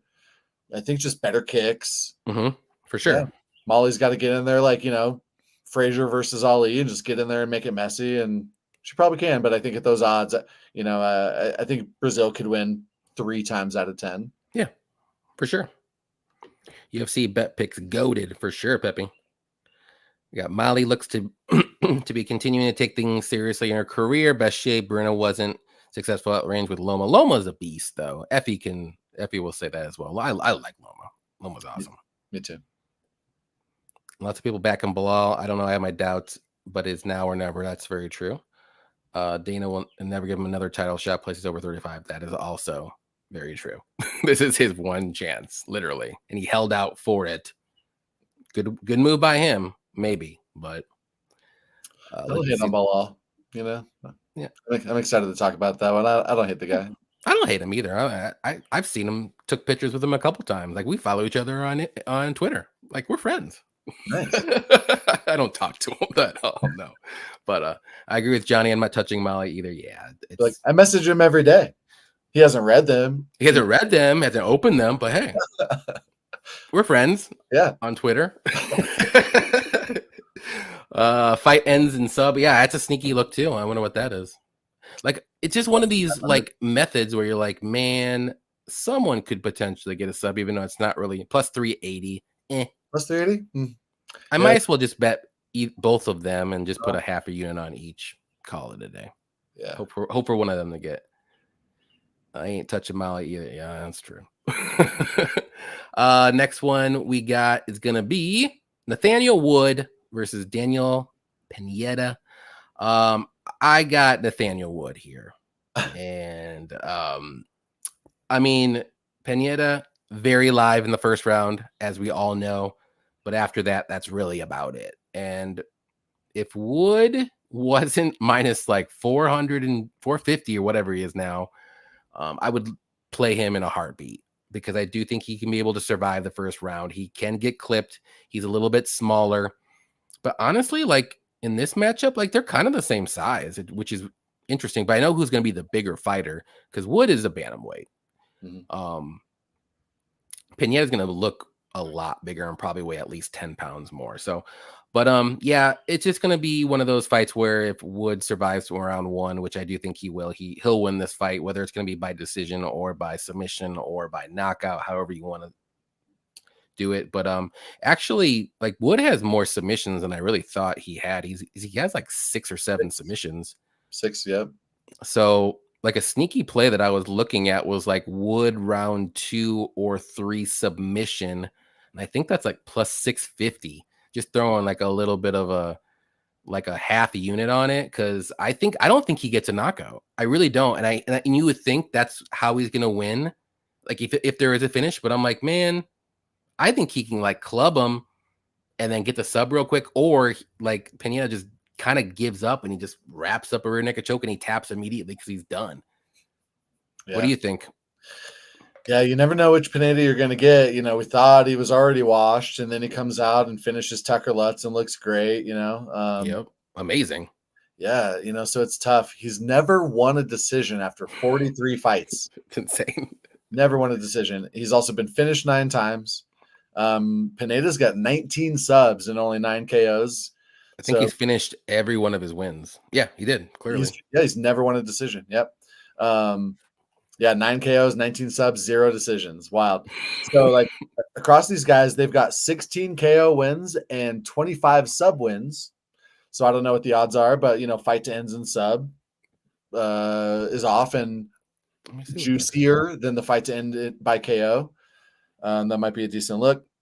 So, I think you broke it down well. We know about Pineda's cardio concerns. Let me tell you a quick story about his fight IQ concerns against Cub Swanson. Cub Swanson coming off a knee injury, devastating knee injury. Pineda's got devastating, powerful low kicks. He's blasting Cub with the low kicks. And I was heavy on Pineda inside the distance, and then he's telegraphing the low kicks so much and getting countered by Cub, ends up getting KO'd. And I'm pretty stoic watching the fights. I don't like really celebrate or make any, whether win, lose, or draw. Like I really don't make a noise. And unless it's Max Holloway knocking out, that was wild. My bets I don't really react to. The fights I react to. But you should have seen me screaming, jab, low kick, because he's just telegraphing these airball low kicks and getting blasted. Just the most disappointing thing you've ever seen. Like Cub was just on one leg, and then Pineda was just so telegraphed and disappointing. So, yeah, I think he broke it down well. I'm on wood and late. There you go. Late yeah, fight to end by submission plus 225. It's not that bad, actually. I guess it's not, because this fight seems like a lock to finish inside the distance, right? Yeah. So you got Pineda round 1, and he's got 19 sub wins, and then you have Wood in rounds 2 or 3 by sub. I like those. How many does Nathaniel? He's got 2 sub losses and 2 KO losses. Who did he lose to?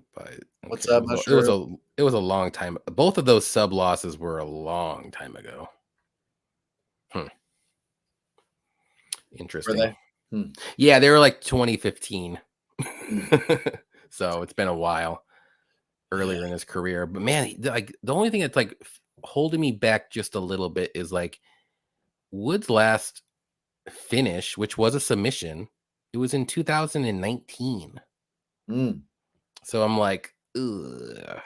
He's been fighting good guys with good cardio, though. True. Pineda's gonna fall off a cliff. Yeah, 100%.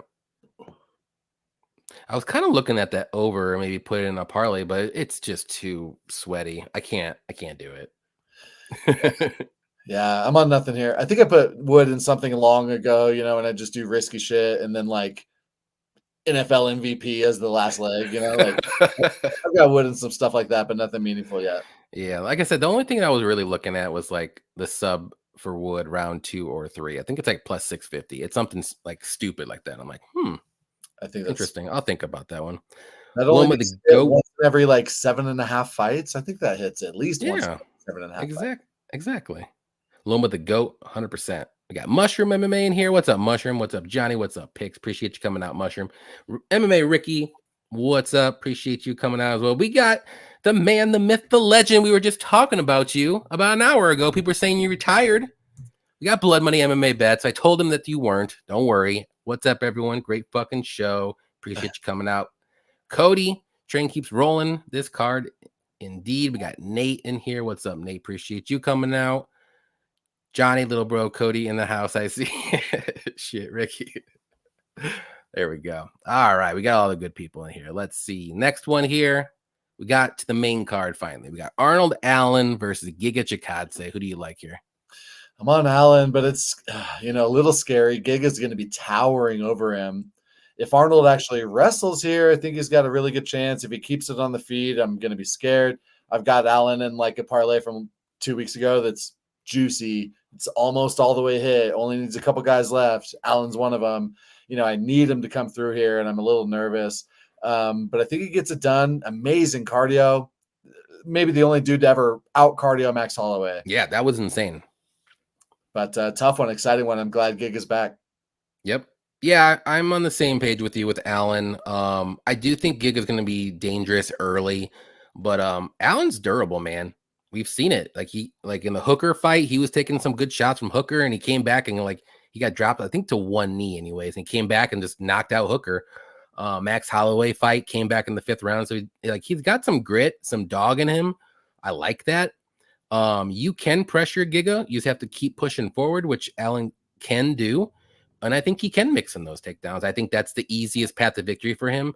Giga's takedown defense isn't great, and he can survive on the mat, but that's really about it. Like once you get him down, like he's just more worried about not getting finished than trying to get back up. But not to say Allen's some kind of crazy BJJ guy, but I think Allen can stay on top, work some ground and pound at least, and keep him down and win the minutes that way. So Yeah, I'm gonna go with Allen. I do think it goes a decision. I like the over 2.5 in some parlays. I like Allen's money line in some parlays if you like him. You just have to worry about round 1, just with the the giga kick and all that good stuff. But if Allen can time it well and like get the takedown early, I think that's gonna only you just spam the live bet Allen. If you get to take down early, spam it real quick because I think that what's the writing's on the wall after that. Like if you can get that takedown early, it's going to happen again in round 2 and then probably round 3. So pretty confident in Allen. He's one of my top picks of the card. I think. I just think stylistically, like he can beat Giga more times than not. Yeah, glad to hear. I need him here. Yep, one of my top 3, I would say. Feel that confident. I like Arnold's like striking defense too. He doesn't just shell up. He uses footwork. He like keeps his hands up, keeps his chin down, and moves his freaking feet. That's what I want to see. Yeah, I'm glad you're on. I'm glad you're on him. I need him here. I'm pretty confident. Weirdly confident that he's going to win this one. Nice. Like it's going to be pretty like it could be a 30-27. Like I think confident. So. I think so.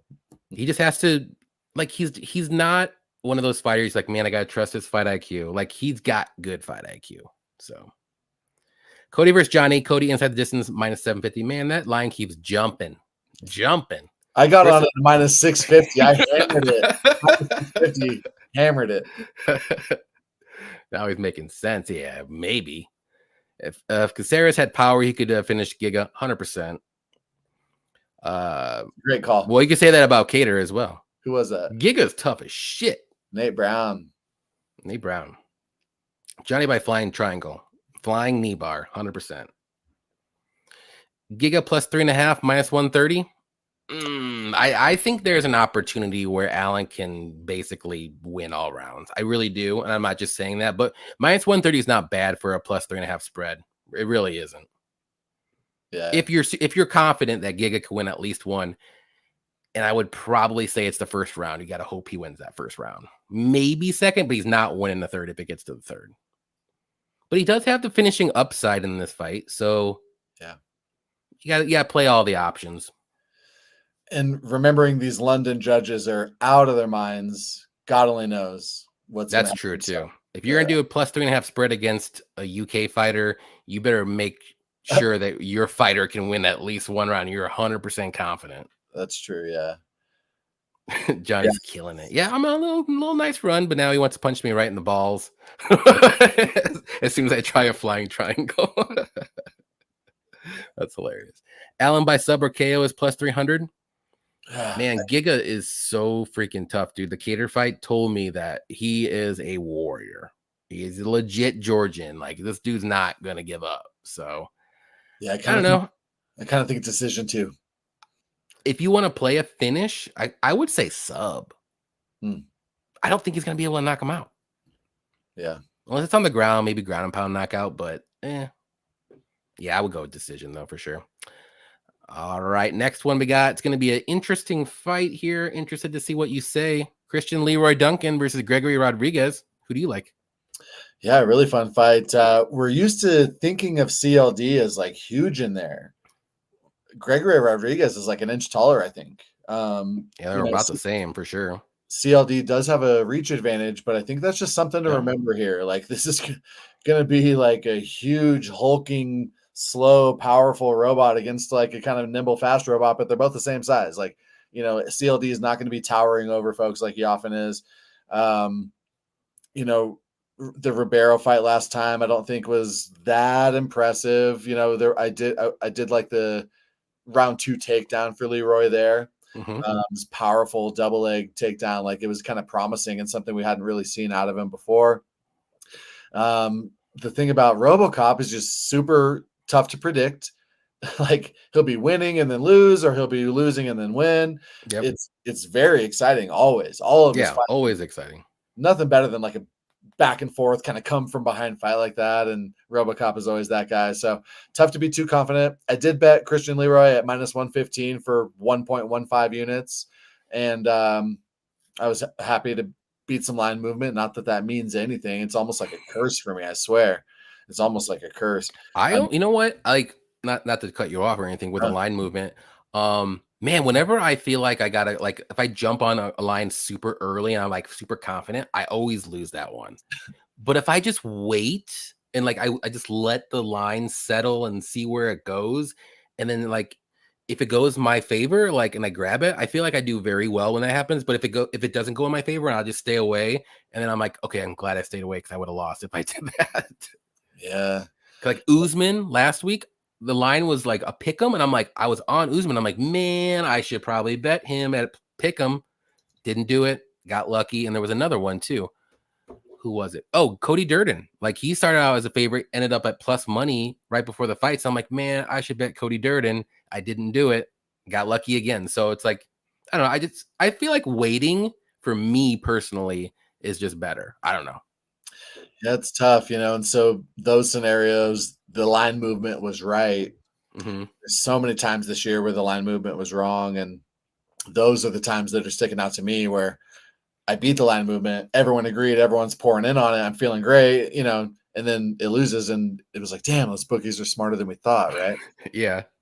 That's why they build billion-dollar casinos. And so, yeah, like I guess it's a interesting thing. It's called apophenia. Like humans have a tendency to put a plot line and try to connect things that are not really connected. So me, I see it one way and you see it the completely opposite way. And our whole opinion is informed off of like 3 fights, like Yeah. really extraneous examples that we tie together. And Mm-hmm. something to keep in mind for betting, right? Like remember that things regress towards the mean and stuff evens out. But Yep. yeah, interesting one there. So anyway, I'm on CLD. Okay. Are you confident or?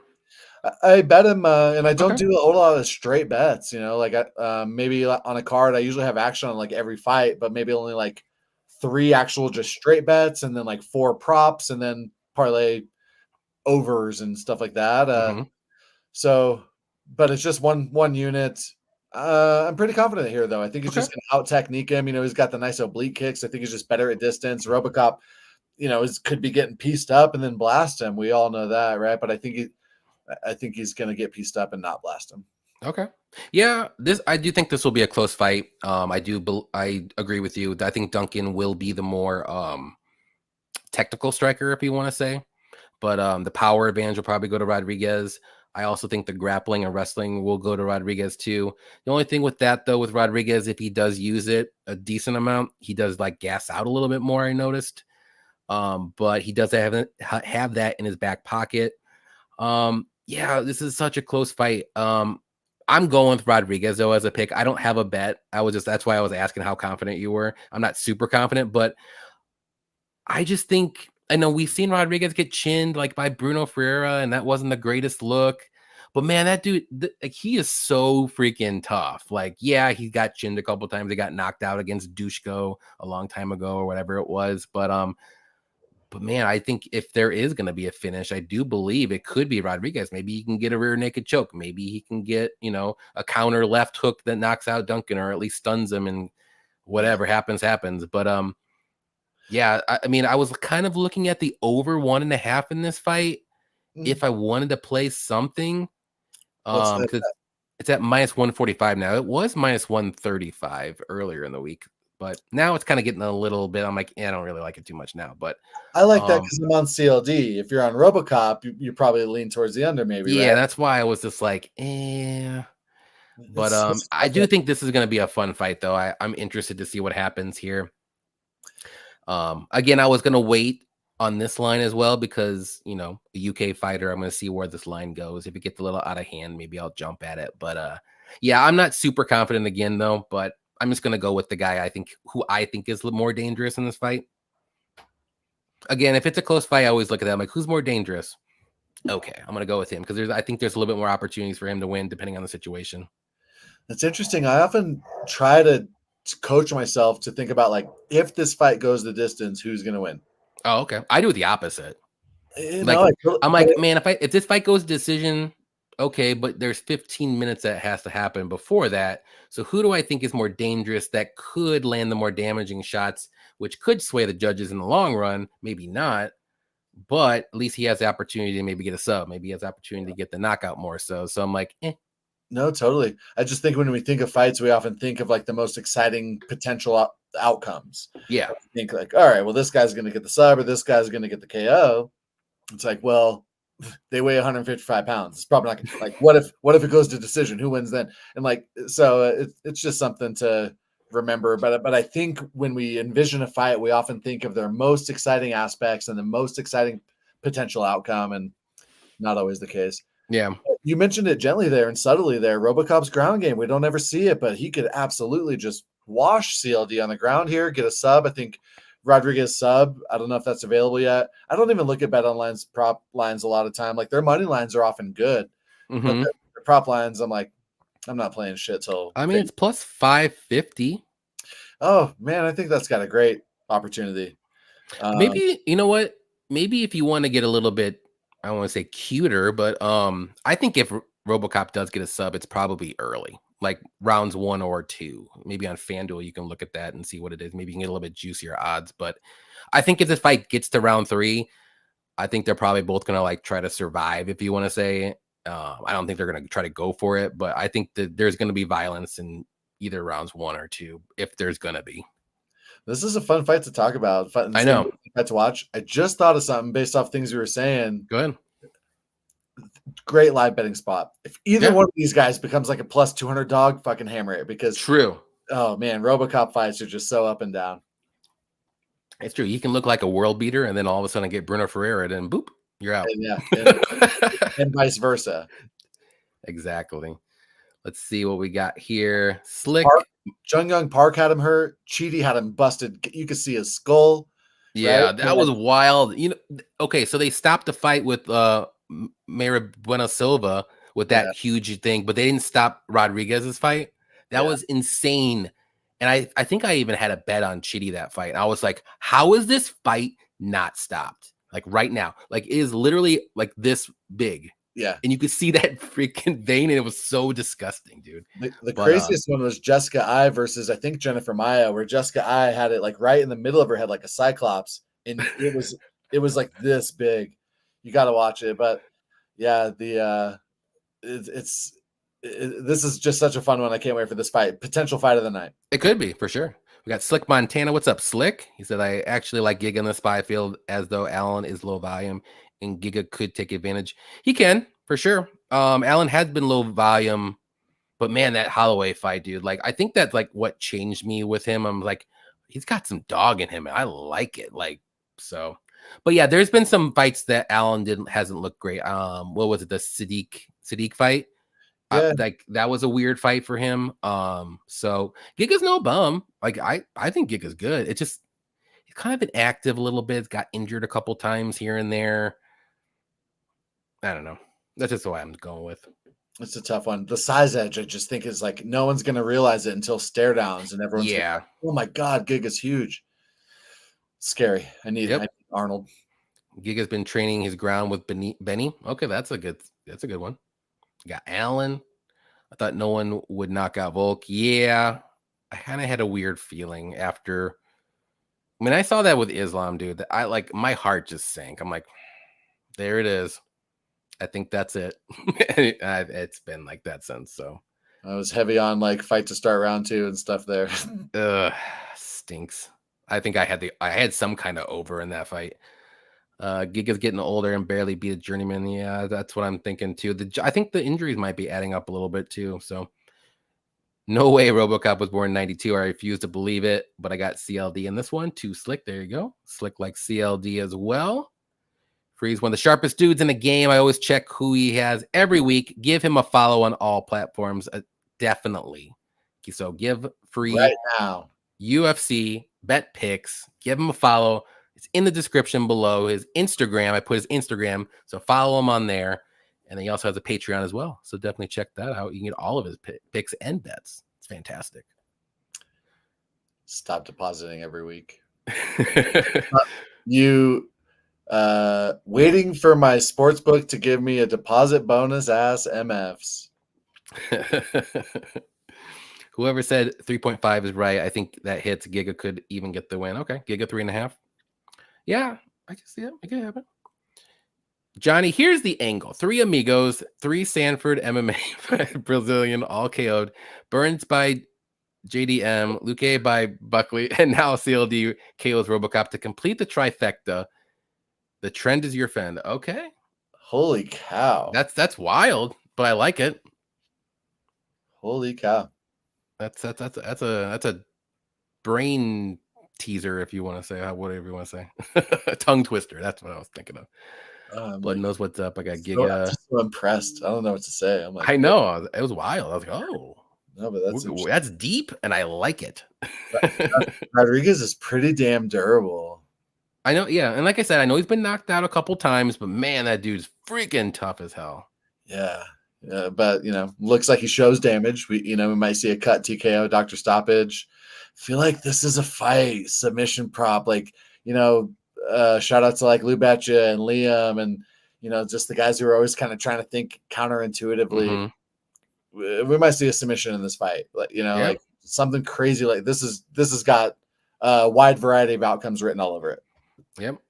Slick says he can see this fight like Armin versus Robocop. Man, I really thought Robocop won that fight just based on damage alone, but they gave it to Armin because of volume, I'm going to guess, because I don't know how else he would give it to him. But yeah, that was a very close fight. It could end up being like that for sure. I think Gregory Rodrigues floors this dude. Ooh, dirty.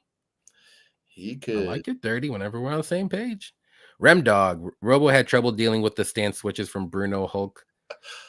Well, I think he was rolling. He was in his flow state, and then he got shut down real quick. He had Bruno up against the cage, man. He was teeing off. Yeah. He got teed off actually. Live the over 1.5 and CLD combined. That'd be. Can you do live like that? Ducking autocorrect. He's saying he loves it. Oh, okay, gotcha. I like that. I mean, I think it does go over 1.5 for some stupid reason, but it rhymes. CLD rounds 2-3K. I like that. Nice point. Let betting off potential over bets. Most exciting outcome. I agree. No chill MMA. What's up? My lock was Mo Usman, and look what happened. Yeah, that Mo's bad. That's it. I'm just never gonna if he even fights in the UFC again, I'm not picking him ever. I don't care who it is. What up, Jaden? Appreciate you coming out. He likes CLD. And bro, 100%. I refuse to believe he's 32. Yeah, he looks a little older, but some people age differently. Some people age a little bit more gracefully.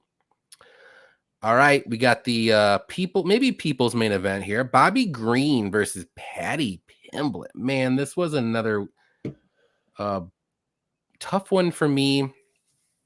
But overall, I'm just gonna go with the better striker, and that's Bobby Green. I think he's gonna be way quicker. He's gonna land way more if it's on the feet. I'm gonna preference that too if it's on the feet. I don't think he's going to be able to knock out Paddy, but he's going to do a pretty good job with that jab. And when Bobby gets flowing, you'll see it. And but the only thing that does worry me though is Paddy will be a little bit bigger than him.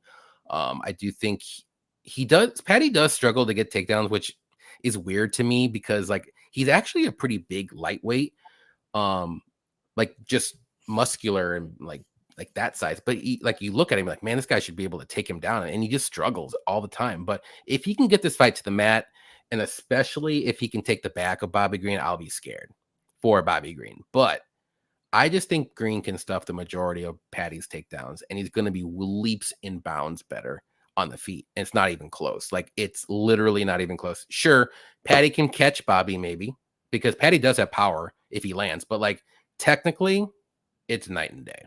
So I got to go with the experience with Bobby Green as well. And this is a very tough fight for Paddy. He needs to get takedowns. And if he doesn't, he's probably going to lose. I don't care what the judges say. Like Green should be able to, if Paddy cannot get takedowns, he's going to lose 2 rounds, 100%. So, and that's even with one corrupt judge. So give me Bobby Green to win. I'll say by decision because like I said, I really don't think Bobby Green will be able to knock out Paddy, but yeah, I think that the finishing upside might be on Paddy's side, but I just think Bobby's gonna style on him. Let's put it that way. What do you think? Totally agree. So happy to hear it. You're right. One of the judges is going to be like Patty's aunt in a wig. 29-28 is already pre-written already. Yeah, no doubt. So I mean, we've seen him get greasy decisions already. He couldn't submit anybody. He can't finish Tony Ferguson. Patty's a gas bag. He's a gasser. He slows down too. He's a gasser that can't strike, can't wrestle. He's got very good grappling. Very good. If you can understand what he's saying, he's good on the mic, I guess. He has an interesting He's got a cool intro song too. Yeah, interesting haircut. He gets fat, and then he gets shredded. Respect to him.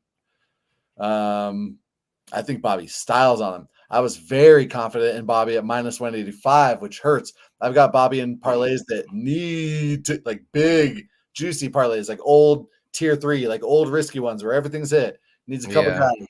Bobby's one of them, and he's -185, and that hurts. I think he styles on him. I think he defends takedowns, has better cardio, far better striking. Questionable fight IQ, I'll admit. I'm on Bobby. Let's go. His mama calls him Bobby. I call him Bobby. Love it. Slick's on green as well. I love to hear it. Can I say Slick Montana? Love that guy. The Darce Choke podcast with Brasco Bets and Slick every week is a great show. I watch it front to back every single week.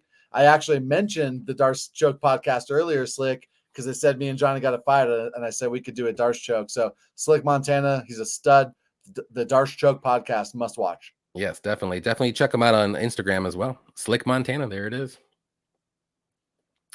I skipped it. I seen Thiago Moises have Bobby back. I think I can trust Bobby to not get subbed. Yeah, if that's, I mean, I would say, yeah, Patty's level of jiu-jitsu is probably like on par with Moises, 100%. I will mention that's one of the fights that gives me fight IQ concerns because he went for 2 Kimuras and landed on bottom. He was winning the fight and lands on bottom and loses those rounds twice. Yeah. I needed him to come through against Thiago there. And yeah, Bobby's had some rough goings with some judging and some bad fight IQ moments. And like, was it 2 or 3 years ago? Or maybe actually 3 or 4 years ago now. I was about to say that was so long ago and I'm still scarred. Yeah, for sure. I got Patty at +170. That's a great line for sure. I'm a little confused as to why the line has gone to pick him. I know why. Because everyone's betting on Patty because it's in the UK. And that's why all the UK fighters are going to get steamed every time in the UK. They're going to get the rub. But you got a great line, though. I love it. I would take Patty at +170. I'll take Bobby Green at +170, too. So you did your job. Tony didn't trip in that third round. He was putting it on Patty. Man, Patty, he gassed. He's a gas bag. I don't understand. Like, I was so mad. I think I had Patty inside the distance, and I think that was like +100. Bro, and I was so mad. Oh, my God. Me too. Patty's in incredible shape. I think he gets it. King Green post Jalen KO isn't it? Well, we'll see. Patty is in good shape. Grant Dawson was able to submit Jared Gordon. Patty couldn't submit Jared Gordon. Patty lost to Jared Gordon. MMA. Circle of life. Bobby. A jab. Jared Gordon. Yeah. A jab. A jab was able to knock out Grant Dawson. So crazy. Bobby Green round 3 +2,000. I think that's great. You're speaking my language. If these guys fought 21 times, can Bobby get a round 3 finish? Hell yeah. I think so. The fight IQ is one thing that I question here, and if Patty can get under his skin enough for him to be dumb, I think it might be the other way around. Are they going to have a press conference this week or what? Like, I haven't seen. I don't know. They must. I know they did like interviews, but they didn't do a press conference. Is that often like Thursday? They're all trying to cut weight, and they make him get up there on the mic. Bobby won after the Turner KO. Yeah, he beat Dawson, right? Yeah. So, it's been a while. I mean, yeah, it was brutal, but in fairness, we didn't get to see Bobby get hit there. But we didn't get to see the chin tested at all. MMA Kush guy, what's up? If Bobby can keep it on the feet, green all day, damage. Yep. Against a 40-plus-year-old. Who's 40-plus? Not Bobby. Oh, Tony Ferguson? Yeah. No, or I think he's talking about King Green. King Green's like... he's 37 years old. He's like 1 month old. He's younger than me. He started over once he put the name change. Patty needs a sub or a body triangle to secure rounds. If he doesn't get either, Bobby will tool him up on the feet. 100% agree. Yep. Scotty Law, what's up? Checking in. Legit question. You think I got a chance with the Bannon chick, or should I stop with the DMs? I've only sent 47, so just thinking she's been busy. Yeah, it's fight week. She's probably Scotty. I think you have a great chance, personally. You got to hit up her family. That's true. Yeah, come on, man. There's a good little tip. Try to find her mom, her aunt, something like that. Get in with her, and maybe she'll respond to you. Try that out. Press conference is tomorrow. Brandon, let's go. 12 p.m. Central, 1 p.m. Eastern. So there you go. Nice. Kape and Mokaev just had a physical alteration. Yeah, I think it'll be okay. They're just trying to get views up, and they're probably so mad that they want to get this fight on the main card again. Back in the day when they'd get sponsorship money, which they don't now, that mattered a lot. Yeah, that would cost them sponsorship dough. Damn. So at least that doesn't hurt their pocket anymore. Yeah, Bobby round 2, 3, maybe. I mean, I don't mind the round 3. I don't know about round 2 though. I think it'll be okay. But round 3, if Patty's looking a little, yeah, maybe. I thought Bobby was losing to Gordon before the headbutt. Well, Patty was losing to Gordon, but debatably as well. So, but yeah, I mean, it wasn't a good look for Bobby in that fight either. But it was early. Like, when did that happen? Like late first or like early second? I can't remember. Yeah, I think it might have been late first. I thought it was a close fight. I thought Bobby was doing all right there, but he wasn't piecing Gordon up. It was close. No. Yeah. Patty by sub lock. We'll see. Jim Miller. Oh, Jim Miller plus 40. Yeah. Dude, Jim Miller's a dog, though. Can't get him out of there. No way. He almost did, though. But I think the ref was like, no, it's Jim Miller. It's fine. They said Mokaev got shot a takedown in the lobby. Of course he did. That's great. Patty's coach wanted to pull him out of this fight. Yeah. He said he was having some depression and stuff like that. So that's something to think about there. I don't know. We'll see where that goes. All right. We got co-main event. We got Tom Aspinall versus Curtis Blaydes. You are up, sir. Wow. Banger. Big fan of both of them. I'm on Aspinall here, but I've got him in parlays at minus 213, minus 250. It wasn't that long ago that these guys were a pick 'em. Aspinall was a dog. Money poured in on him. He became a slim favorite. Don't remind me. Yeah, you had him. I got him at like plus 140. I was so happy. Yeah. 15 seconds later, I was so mad. I had him just at like a pick 'em and slight favorite, but I had him in parlays for like weeks. And, yeah. So, I mean, and it wasn't just fluky. Blaydes looked fine there. It wasn't like Aspinall looked 5 times faster or anything. Blaydes looked totally fine there. And interestingly, Aspinall wasn't pressing forward as much as he often does. Maybe he's concerned about the takedown there, but he was being a little more tentative than normal, I thought. So an interesting one. I think this line movement is a little too much to play Aspinall anymore. I think the late Blaydes props, round 5 plus 5,000, round 3 plus 3,000, round 4 is like almost plus 4,000. It's plus 3,800. I think those have a good shot. Aspinall is a stud, big fan of him, but we've seen him slow down. Even in the Arlovsky fight, round 2, it looked like he no longer had finishing potential, and everyone was on Aspinall inside the distance there because Arlovsky was super chinny, and it was starting to look like, oh no, this is going to go to the decision, and then he gets an insta tap on Arlovsky, right? 100%. But, he was slowing down, very confident saying that. And so, yeah, the cardio concerns are there. Blaydes can fight anywhere. He can wear out Aspinall with a little bit of cage grappling and takedowns. He's not awful on the feet. Aspinall's definitely got the faster hands and definitely the more power on the feet, of course, right? But just tread lightly. I would lay off Aspinall at this point. And I think it's kind of like Tom round 1 or round 2, or Blaydes round 3, 4, 5. Yeah, I agree with that. I'm on Aspinall too, but the money line's crazy, and I'm not touching it because I got plus 140 last time, and I'm not going to do it now at minus 400. It's insane. Yeah. But yeah, I would say Aspinall is definitely the dangerous guy, especially early. But we talked about it earlier in the show. Like, Curtis Blaydes is no bum. Like, he's one of the top heavyweights for a reason, and this is going to be a tough fight for Aspinall. I mean, he might have a chance to make it not look as tough. We've seen Curtis Blaydes get starched kind of early, the Sergey fight. So if Aspinall comes in and lands a good shot, I mean, Blaydes can go down. He's been knocked out 4 times, in his career. But what if Blaydes shoots a takedown? We haven't seen him do that in a while, but what if he does? Like, that changes things up real quick. Like, he's got all the potential to do it. He just hasn't done it. Now, you can say Curtis Blaydes has bad fight IQ, sure, but man, this would be a great opportunity for him. Like, if Aspinall comes in a little too hot and he gets like one of those power double legs like we've seen in the past, that'd be wild. If he doesn't, it would just change up the whole fight. Like, you like, oh, I don't know what's going to happen now. If he doesn't shoot a takedown, he should not be sanctioned to fight ever again. No commission should ever approve him to fight in their state.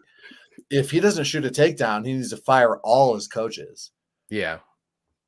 But I'm still going with Aspinall. I think he gets some kind of finish. It's probably KO on the feet. I just think he's too quick. His hands are way too quick, and he's got the power to back it up. We've seen in the Sergey fight, and he's got a good chin, so he can take. He's not afraid to get hit by Sergey and then land a harder shot to knock Sergey out. Like, that to me was like, oh shit, like one of those, like, wow. That's a new call out. So I got to go Aspinall, but I don't blame anybody if you really think Blaydes has a chance, like, at this number, 300 plus 300 or more. I think it's wild. I think it should not be this high. There's no way. Because anything could happen in heavyweight, especially upper tier heavyweight. Aspinall all day. I think he can get the sub. I think that would be crazy. But I think he can. He's the only heavyweight. I mean, if Jailton couldn't do it, Aspinall would be the next guy, because that's the only 2 people that are good at submissions at the heavyweight division. Aspinall's so fast on the ground too. Yeah, just so explosive everywhere. He can get the back where other guys might not be able to. John Jones is such a hater, saying Blaydes was beating Tom up with I mean, it was 20 seconds of the fight. Like, right. Who cares? Who cares who was winning? You can't tape that shit. If Aspinall has that last leg of your parlay, you'll be dumb not to hedge. Oh, 100%. Yeah. I'll mention, though, I can't help it. If you're in a situation where you're going to hedge on the last leg, you're better off leaving that last leg off. Swear to God, do the math. Like, calculate it out. You're better off leaving the last leg off. I try to always say, like, don't play a parlay that you're not going to let ride. True. That's a good point. Play shorter parlays. Like, I'm not the best picker. I'm a good bettor because I play short parlays. Yeah. Let's get that long shot parlay. Yeah, we'll get one of those in there. And the one leg that missed last week with Bill Algeo, man. I was so mad. At that, I think it was like plus 1,300 or something. I would have hit it like a fun parlay. I'm like, motherfucker, dude. But we'll get one in there, MMA Kush. I can't trust Curtis to wrestle. Yeah, but if he does, though, it changes everything up, and you'll see his line go way down. Blaydes won round 1 versus Lewis. He outstruck him. That was wild. Yeah, that's true. All right, we got the main event: Leon Edwards versus Bilal Muhammad. I'll go ahead and start this one off. I gotta go Leon Edwards. Like, I just don't see how. Unless Bilal leveled up 3 times with Khabib in his wrestling, I don't think he's got the wrestling to handle Edwards to win 3 rounds. I don't think he's better on the feet. I don't think he'll be landing the harder shots. I don't think he's going to be able to submit or knock out Edwards. So really his only path to victory to me is he has to win at least 3 rounds of wrestling, and hope the judges, mind you, in the UK give him a 48-47. That's a lot to ask, guys. Like, that is a shit ton to ask. And if you're only going to give me plus 200 for that, nah. Edwards is winning this fight. I don't care if it's going to be by knockout, maybe late if there is going to be, but most likely by decision. Bilal is tough. But what if you notice in a lot of Bilal's fights, like, he gets hit by that front head kick all the freaking time. It's happened in like 3 or 4 different fights. And what does Edwards do? What did he do to Usman? Did the same thing and knocked him out in the 5th round. That's one of his best moves. Like Edwards has all the KO upside in this fight. And I do think he's going to land way more damage. I think he can stuff the takedowns, especially against the cage. And who knows? Maybe Leon shoots a takedown and gets Bilal down. Like he did it to fucking, who did he do it to last? Like, was it Kamaru? Yeah, he took Usman down, yeah. There you go.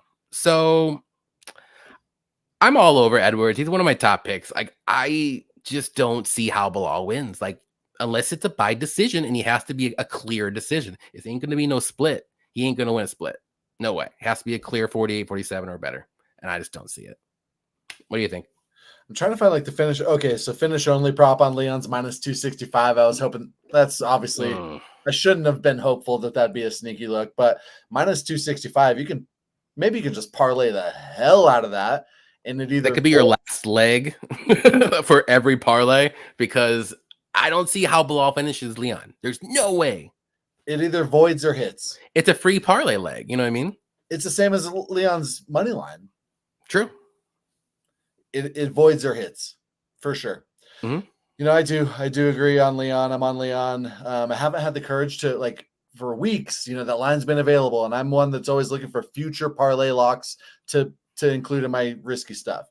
That's why I often have like way too much riding on Bobby Green at minus 185. But sometimes you beat a ton of line movement. So anyway, it's a little bit scary. I haven't had the courage to include Leon in that stuff, where even though it's a decently enticing line, minus 230 or whatever, because Bilal's got the ingredients to beat him. To your point, who's improved more? I don't know. Maybe neither. Maybe they're like the exact same fighter they were. Maybe they both improved the same amount. Yeah. And it's just like level. You know what I mean? Yeah. But like largely, I think they're kind of the same as they were. Leon's a better striker with good enough takedown defense. He actually landed that head kick, the exact same cross left high kick. He landed it on Bilal, and Bilal ate it. He did. So, this fight probably goes to decision. I'm pretty confident in some overs here. And tick, baby. Yeah, I love the overs too. Over 2.5, I think, is a super safe parlay piece. If you can find it at like minus 340, which I'm not gonna say I did, but I did. I know on DraftKings it's wild. The over 2.5 on DraftKings, they have been ridiculous with their overs lately. They're onto it, bro. People minus are 500. The over 2.5. They're onto us. When on a different book, you can get at minus 340. Like, that's the difference. Yeah. I will mention that. But their unders are cheap, are the best. Their unders are the best, though. But their overs are the worst. Yeah, you can get fight to start round 4, minus 320 on FanDuel. I like that a lot. Just, this is getting to the championship rounds. Minus 320. I think that's a great parlay leg. 100%. It should be fun, though. It should be fun. Yep. And I don't think we're going to see a headshot dead. I think we're going to see lots of net hugging. If there is, it's going to be late, like when Bilal's a little tired, and then Leon just sneaks up a leg kick again or something crazy and it boops him. Yeah, but I mean, Leon is not Stephen Wonderboy Thompson. I thought Gilbert Burns would do a better job defending takedowns, so kudos to Bilal there. But Leon, just with his range, his jab, and his kicks, like his ability to stay out of your grip. Yeah, and he's much bigger, like longer, and like he's gonna have like a 3-inch height, 2-inch reach. I thought it was a little bit more reach, but still, he looks like a lot taller and a lot longer for sure. He is, and I actually don't think Bilal's wrestling will have improved that much over the last 2 years. I think his striking is improving significantly over the last 2 years, so he might do better on the feet here. Bilal's live, I mean, he could survive at range, survive in the striking, and nut hug. So tread lightly. Yep. I mean. Oh, last thing I got to mention. Okay, go. So last time, Usman versus Leon, we hit a plus 2,000 point deduction prop. Plus, as I mentioned, the plus 2,000 Leon split majority. Because of the fence grab. Leon grabs the fence non-stop. Leon eye pokes non-stop. Lots of inside low kicks. Lou Betcha, if you're still here, baby, let's go. Yam bags. That's a good point. 25 minutes for it to hit. That is a very, very good point. I will say. Even if you don't have the courage to play the plus 2,000 point deduction, which I don't blame you, you should. But if it happens, it makes the split more likely. True. Interestingly, in these 5-round fights, the spread is often like plus 5.5 rounds, not plus 6.5. So I typically am a little scared off of the 5-round spreads, but like any point deduction could help a Bilal plus 5.5 for sure. Yep. All right, let's see what everyone we got. 130 MMA in here. What's up, Tyler? You said I caught the main event. Here we go. And Freeze here. Yeah. Yes, sir. Effie likes Leon. He's gonna wreck him. I like it. I think so. Leon never looks like a big favorite. He is too inactive, but so is Bilal. This fight could be a snooze. It will be a snooze fest, but I know who's going to be landing more. The better strikes, anyways. So decision. Yep, I like that too. 100%. Bilal thinks his hands like Canelo. Canelo, no decision fight. I agree, man. What if Bilal wins due to point deductions? That would be wild. Oh my God. The only way to be more hated. Imagine the booing. If he wins via pointed, split decision, thanks to Leon grabbing the fence, that crowd will be throwing tea and crumpets from the stands, like into the octagon. Yep. All right. So we got the portion of the show is we got to figure out our bets here. And we're going to do a easy money safe parlay, a little bit over plus 100 range. It could be a little over. I don't care what it is, but what's some legs that you like for like a safe parlay? I do like the fight to start round 4 in the main event, minus 320. So maybe like that and Parkin type of thing. I'm not like an Arnold Allen for this. Okay, I was gonna say, I'm like, oh, maybe if he wrestles, are we on Leon? I think we're on Leon. I'm on Leon. Oh yeah. Okay, let's see. But DraftKings, it's minus 258. Yeah. This fight to start round 5 or Leon, equal odds. I think the fight to start round 5 is a lock. Hold on, let me see if I can get what does stupid DraftKings say? Because like these freaking lines are insane. So fight to start round 5 on FanDuel is minus 235, better than the Leon money line. Okay. Well, on Bet365, I'll just throw it out there now. Over 2.5 in that fight is minus 340. Holy shit. It's insane. Yeah, it's minus 500 on DraftKings, like you said. Yeah. I'm going to look again and see if it changed, but it's because those international sports books, like they make you pay to get a check sent or whatever. It's like, yeah, minus 340 is over 2.5. If you want to do over 3.5, it's minus 240. That's a good parlay piece right there. 3.5. You like 3.5? Yeah. Let's do that. Okay. We just need one more about minus 240 or under. Or I should say better. So Parkin's an option. We got to get plus 200 though. Got to get plus 200. That's for the safe parlay? Yeah. Just even if it's like plus 100, I'm cool with it. So think of something like minus 240 or better. Parkin wouldn't do it. Yeah, I don't want to do Loughran. Wood. I wonder what wood inside the distance is. It should happen, but I can see it not. One of those things, you know what I mean? Oh yeah. Yeah, wood inside the distance, minus 130 on Bet Online. I think that's worth a straight bet. Yeah, it's a straight bet.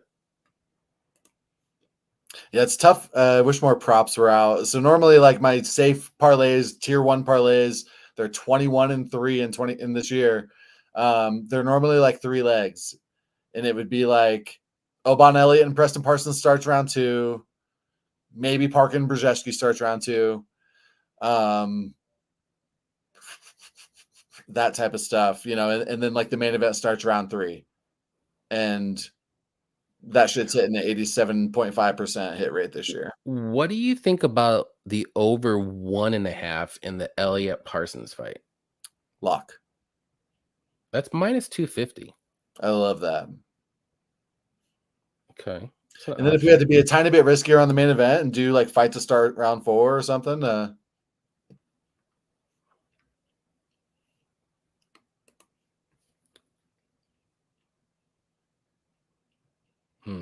just looking at the other options of the overs. The over 2.5 in the Allen fight. You would think so, but I mean, it's a little risky. Yeah, just from a giga kick to the body. Yeah. I do kind of think Green versus Pimblett is a lock to start round 2, or maybe go over 1.5. What's that at? That's a good choice. There's actually some decent props out on that. I think DraftKings has full props on it now. So over 2.5 is -166. Fight to start round 3.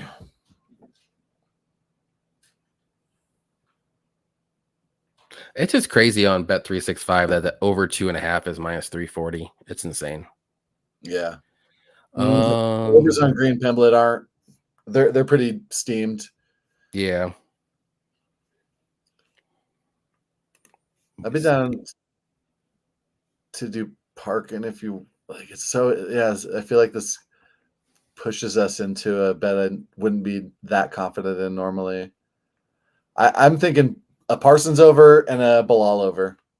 Whatever we got to do to get the odds you want. Those fights are both going to decision, I think. Over 2.5 for Parkin? Parsons. Oh, Parsons. Okay. Parkin's on the radar for overs for sure, but Elloitt and Parsons is going to the scorecards 1,000,000%. Let's see. Parsons 1.5. Edwards 3.5 would be. It's -103. It's close enough. Cash it. I'm willing to do it. All right, that's what we're gonna do. It's on Bet365. It's a lot. I'll put that in the chat real quick. All right, let's think of something like +300. Fucking Blaydes money. We talked about this earlier. Blaydes money line is not the worst thing you could do at those odds. Yep. I'm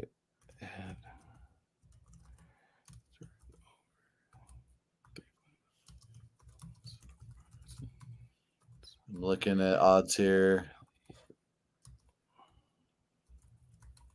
So we're looking for 2 different +300 legs? Yeah, or more. I love it. Doesn't have to be crazy like +100 or 1,000, but yeah, -103. I'm cool with it because I was actually gonna put a little bit of a bigger bet on this one because we've been rolling in our easy money parlays. It's 5 weeks in a row, so yeah, I'm gonna put a little bit more juice on this one just in case. I like this one a lot, though. I think this one smashes. No, yeah, we're not gonna stop the train now. No, sir. The fights that have my eye for risky late props are Wood. Pineda's gonna gas. Yep. Maybe Modestus, like a super risky thing because Prachnio's probably gonna gas. Those are the main ones. But then I really like, I think if you want a +300 type of leg, the odds probably aren't out yet, but Patterson round 1. Yeah, I was looking at Patterson something, but I don't think the odds are.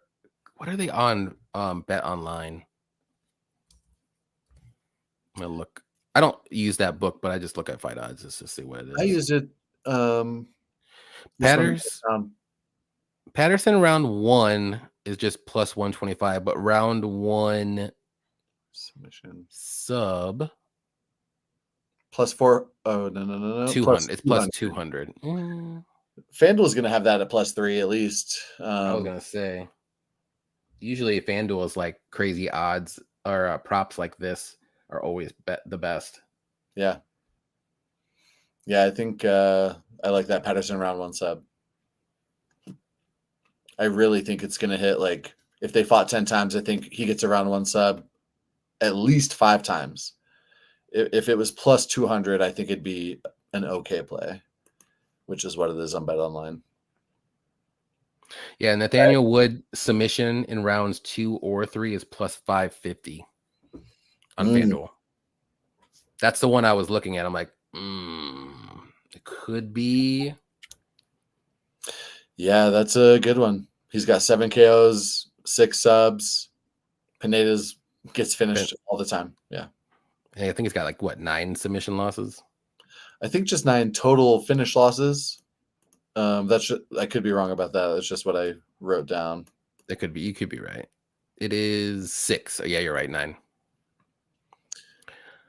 Those are pretty juicy. I think. What's just Wood inside the distance? Probably -150. -130. Yeah. So these are the spots where sometimes I love the SGPs, like fight to go over 4.5 minutes, but under 14.5 minutes. Like sometimes those are nice. You do, FanDuel offers the combos. So you can look at Wood rounds 2 or 3. You just got to compare and contrast and see which one's better. But this is one of those where I like the fight to not end immediately. Wood's not knocking him out immediately, but he's getting the finish, I think. We can simmer on it and post it on Instagram to get, and wherever. But I think we got some solid legs there. Sam Patterson under 1.5. Okay. That'd be good. It might be like plus 100 and something probably. Yeah. Or it might just be the type of thing where you have to play 1 and 2, like you mentioned earlier. But yeah, Kiefer Crosbie has atrocious grappling, I'm sorry to say. Oh, don't be sorry. Respect to all these, they put it on the line for us. Let's see what this one is. What about, we're both on Bobby. It's Bobby decision, probably plus 200. Plus 165. Close. Unless we do like, I was thinking like if we did that Wood 1 or 2-3 sub and then like a Bobby Green decision. I mean, that's juicy. I love that. If I wanted to be like just kind of safe and like really try to hit something that was plus 1,000, it'd be on Patterson inside the distance, Wood inside the distance. This probably be 3 or 4 legs. I want to say Parkin decision, like Parsons decision. That's 3 so far. Patterson inside the distance, Parsons decision, Wood inside the distance. That's got to be getting us close. Okay. Yeah, we don't have to do 2. I was just thinking 2. But we can do like 3 if you want to do 3, if you're more comfortable with like a little bit safer ones. Like Wood inside the distance at 130, minus 130. I think that's a good one for sure. Yeah. We can do Patterson, like maybe rounds 1-2 sub whenever that comes out. I think that should be close to plus money, if not a little bit above. And what was the other one you said, maybe? Yeah, Wood and Patterson inside the distance. Parsons decision. It's probably not a whole lot out for that yet. I bet it's plus 250.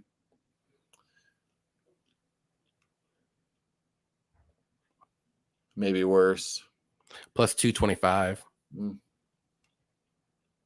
I mean, you want to do those 3? We could do 3. You want to do Parsons decision, Wood inside the distance, and then whenever the Patterson line comes out for sub in rounds 1 or 2. That's hitting. Okay. I like that one. I'm okay with doing 3 because I think that one's real. Those are like 3 pretty solid ones. I love it. Yeah. I think that's stealing.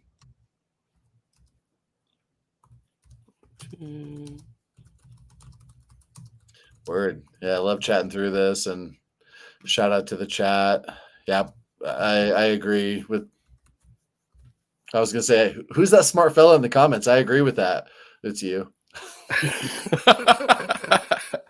All right, here's going to be the risky one. It's a 3-legger this week, and that's totally cool. I don't know what the odds are going to be yet, but I'll post those on Twitter and Instagram once they come out, and then we'll get a number. I'm sure it's going to be plus 1,500 or more. Should be pretty juicy, I would think, especially if Parsons decisions plus 225. Yeah, I think at least plus 1,000. I think it's got a very good chance.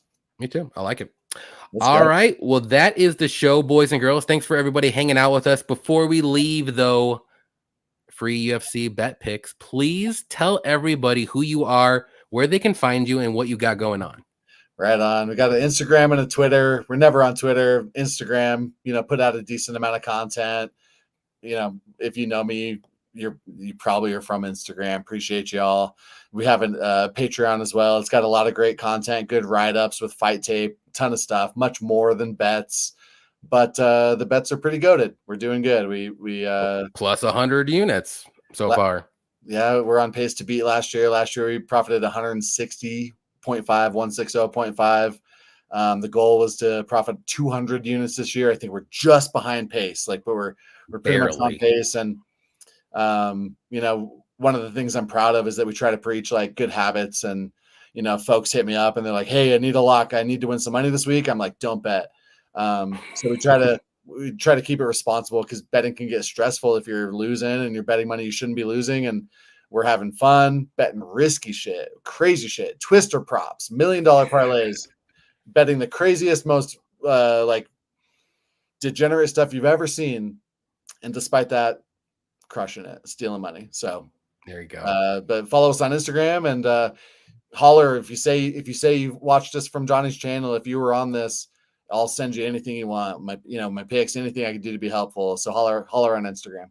There we go. Love it. Yeah. So his link is below in the description to his Instagram. So go down there, click it, give him a follow, sign up for all of his good stuff. He puts out great content each and every week. And clearly he's a winner, plus 100 or more units so far this year. So let's go. Let's keep it going. Let's keep the streak alive for the show bet. And we'll get 6 weeks. And let's get that risky one. It only happened once. It was me in 130 MMA. We got that. It was plus 2,300 we hit. So let's get another one. I like that. That was a good feeling. It was a good week. So can we recap the cards? So toilet face. Do you want to maybe each recap super fast, just for folks? Yeah, go ahead. Let me get. I just deleted, or not deleted, but got rid of Tapology. But yeah. So the first fight. Let's see. You had. Ardelean. Yeah, I'm on Ardelean. I got her at plus 185 and plus 175. I think, at some point you need to stay off, but I think she wins here. Yep. I got Bannon only because of short notice, but the next fight's Parkin. We're both on Parkin. Next fight, we're both on Patterson. Really confident here. Crosbie has atrocious grappling. Yep. I'm right with you with that one. Next fight's Mokaev and Kape. You're on Mokaev. I'm on Kape. I'm not super confident, but we both got him at dog odds. I'm on Mokaev as a dog. I got him at plus 110. I totally get it if you're on Kape as a dog. Yep. Yeah, dangerous. I think he can get the knockout. So in one sentence, I think Alex Perez has better takedown defense than Kape, and it wasn't good enough. Yep. We're both on Parsons. Pretty confident. Yeah, I think similar game plan. Parsons is bigger and stronger. Yep. And did you pick Prachnio? Modi B. I got a 2-leg parlay, right. Modi B and Parkin. That's all I have on those guys. Just 1 unit. On Modi B, not too confident. Yep. Yeah, we're both on Modestus as well. We're both on Cowlin. No bets, probably, right? Probably not. Okay. Maybe we're some overs. I like overs there as a parlay leg. I picked McCann. I don't have any bets, but you got Brasil? Yeah, Brasil plus 275, plus 285. I think McCann could take her down and win, but I think Brasil has at least a 1 in 4 chance to get it done. There you go. And we're both on Nathaniel Wood. Probably late props, late finish. Pineda's going to gas. Yep. And we're both on Allen, right? Yeah. Hopefully he wrestles. I'm pretty confident with Allen. I know you're not but I'm pretty confident. I'm just scared is probably what it is. You're on CLD, Christian Leroy, and I'm on Rodrigues. I don't have any bets, but it's just a gut feeling. I'm going with the more dangerous guy. Don't blame me. I bet CLD at minus 115, but at these odds, G-Rod, and as we mentioned, live bet. If either one of these guys gets to plus 250, anything can happen in a RoboCop fight. So live betting the underdog here is always worth a look. Yep. And we're both on Bobby Green. We both think he can style on Patty on the feet if he keeps it on the feet. Yes, please. We're both on Aspinall, but we all agree that the line right now is insane.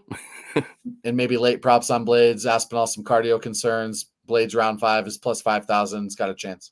Yep. And we're definitely both on Leon to win either by KO or decision. Bilal is going to need a very clean, decisive decision to win. Yeah, tough against the home cooking that Leon's going to get. I think Leon decision.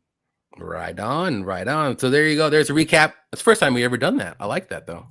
It was nice. I like that. Let's do that. Actually, more often. Yeah. All right. You have anything else to say before we get out of here? I appreciate you. I always love chatting with you. Good to see you, my friend. Keep kicking butt. You've had a great year, and let's have fun this weekend and win some money. Anytime. Yeah, we'll get you back on the show for sure soon. And appreciate everybody showing up, hanging out with us for a little over 2 hours. We'll be back next week on Wednesday. Good luck to everybody with their picks and their bets. Have a fun UFC 304. And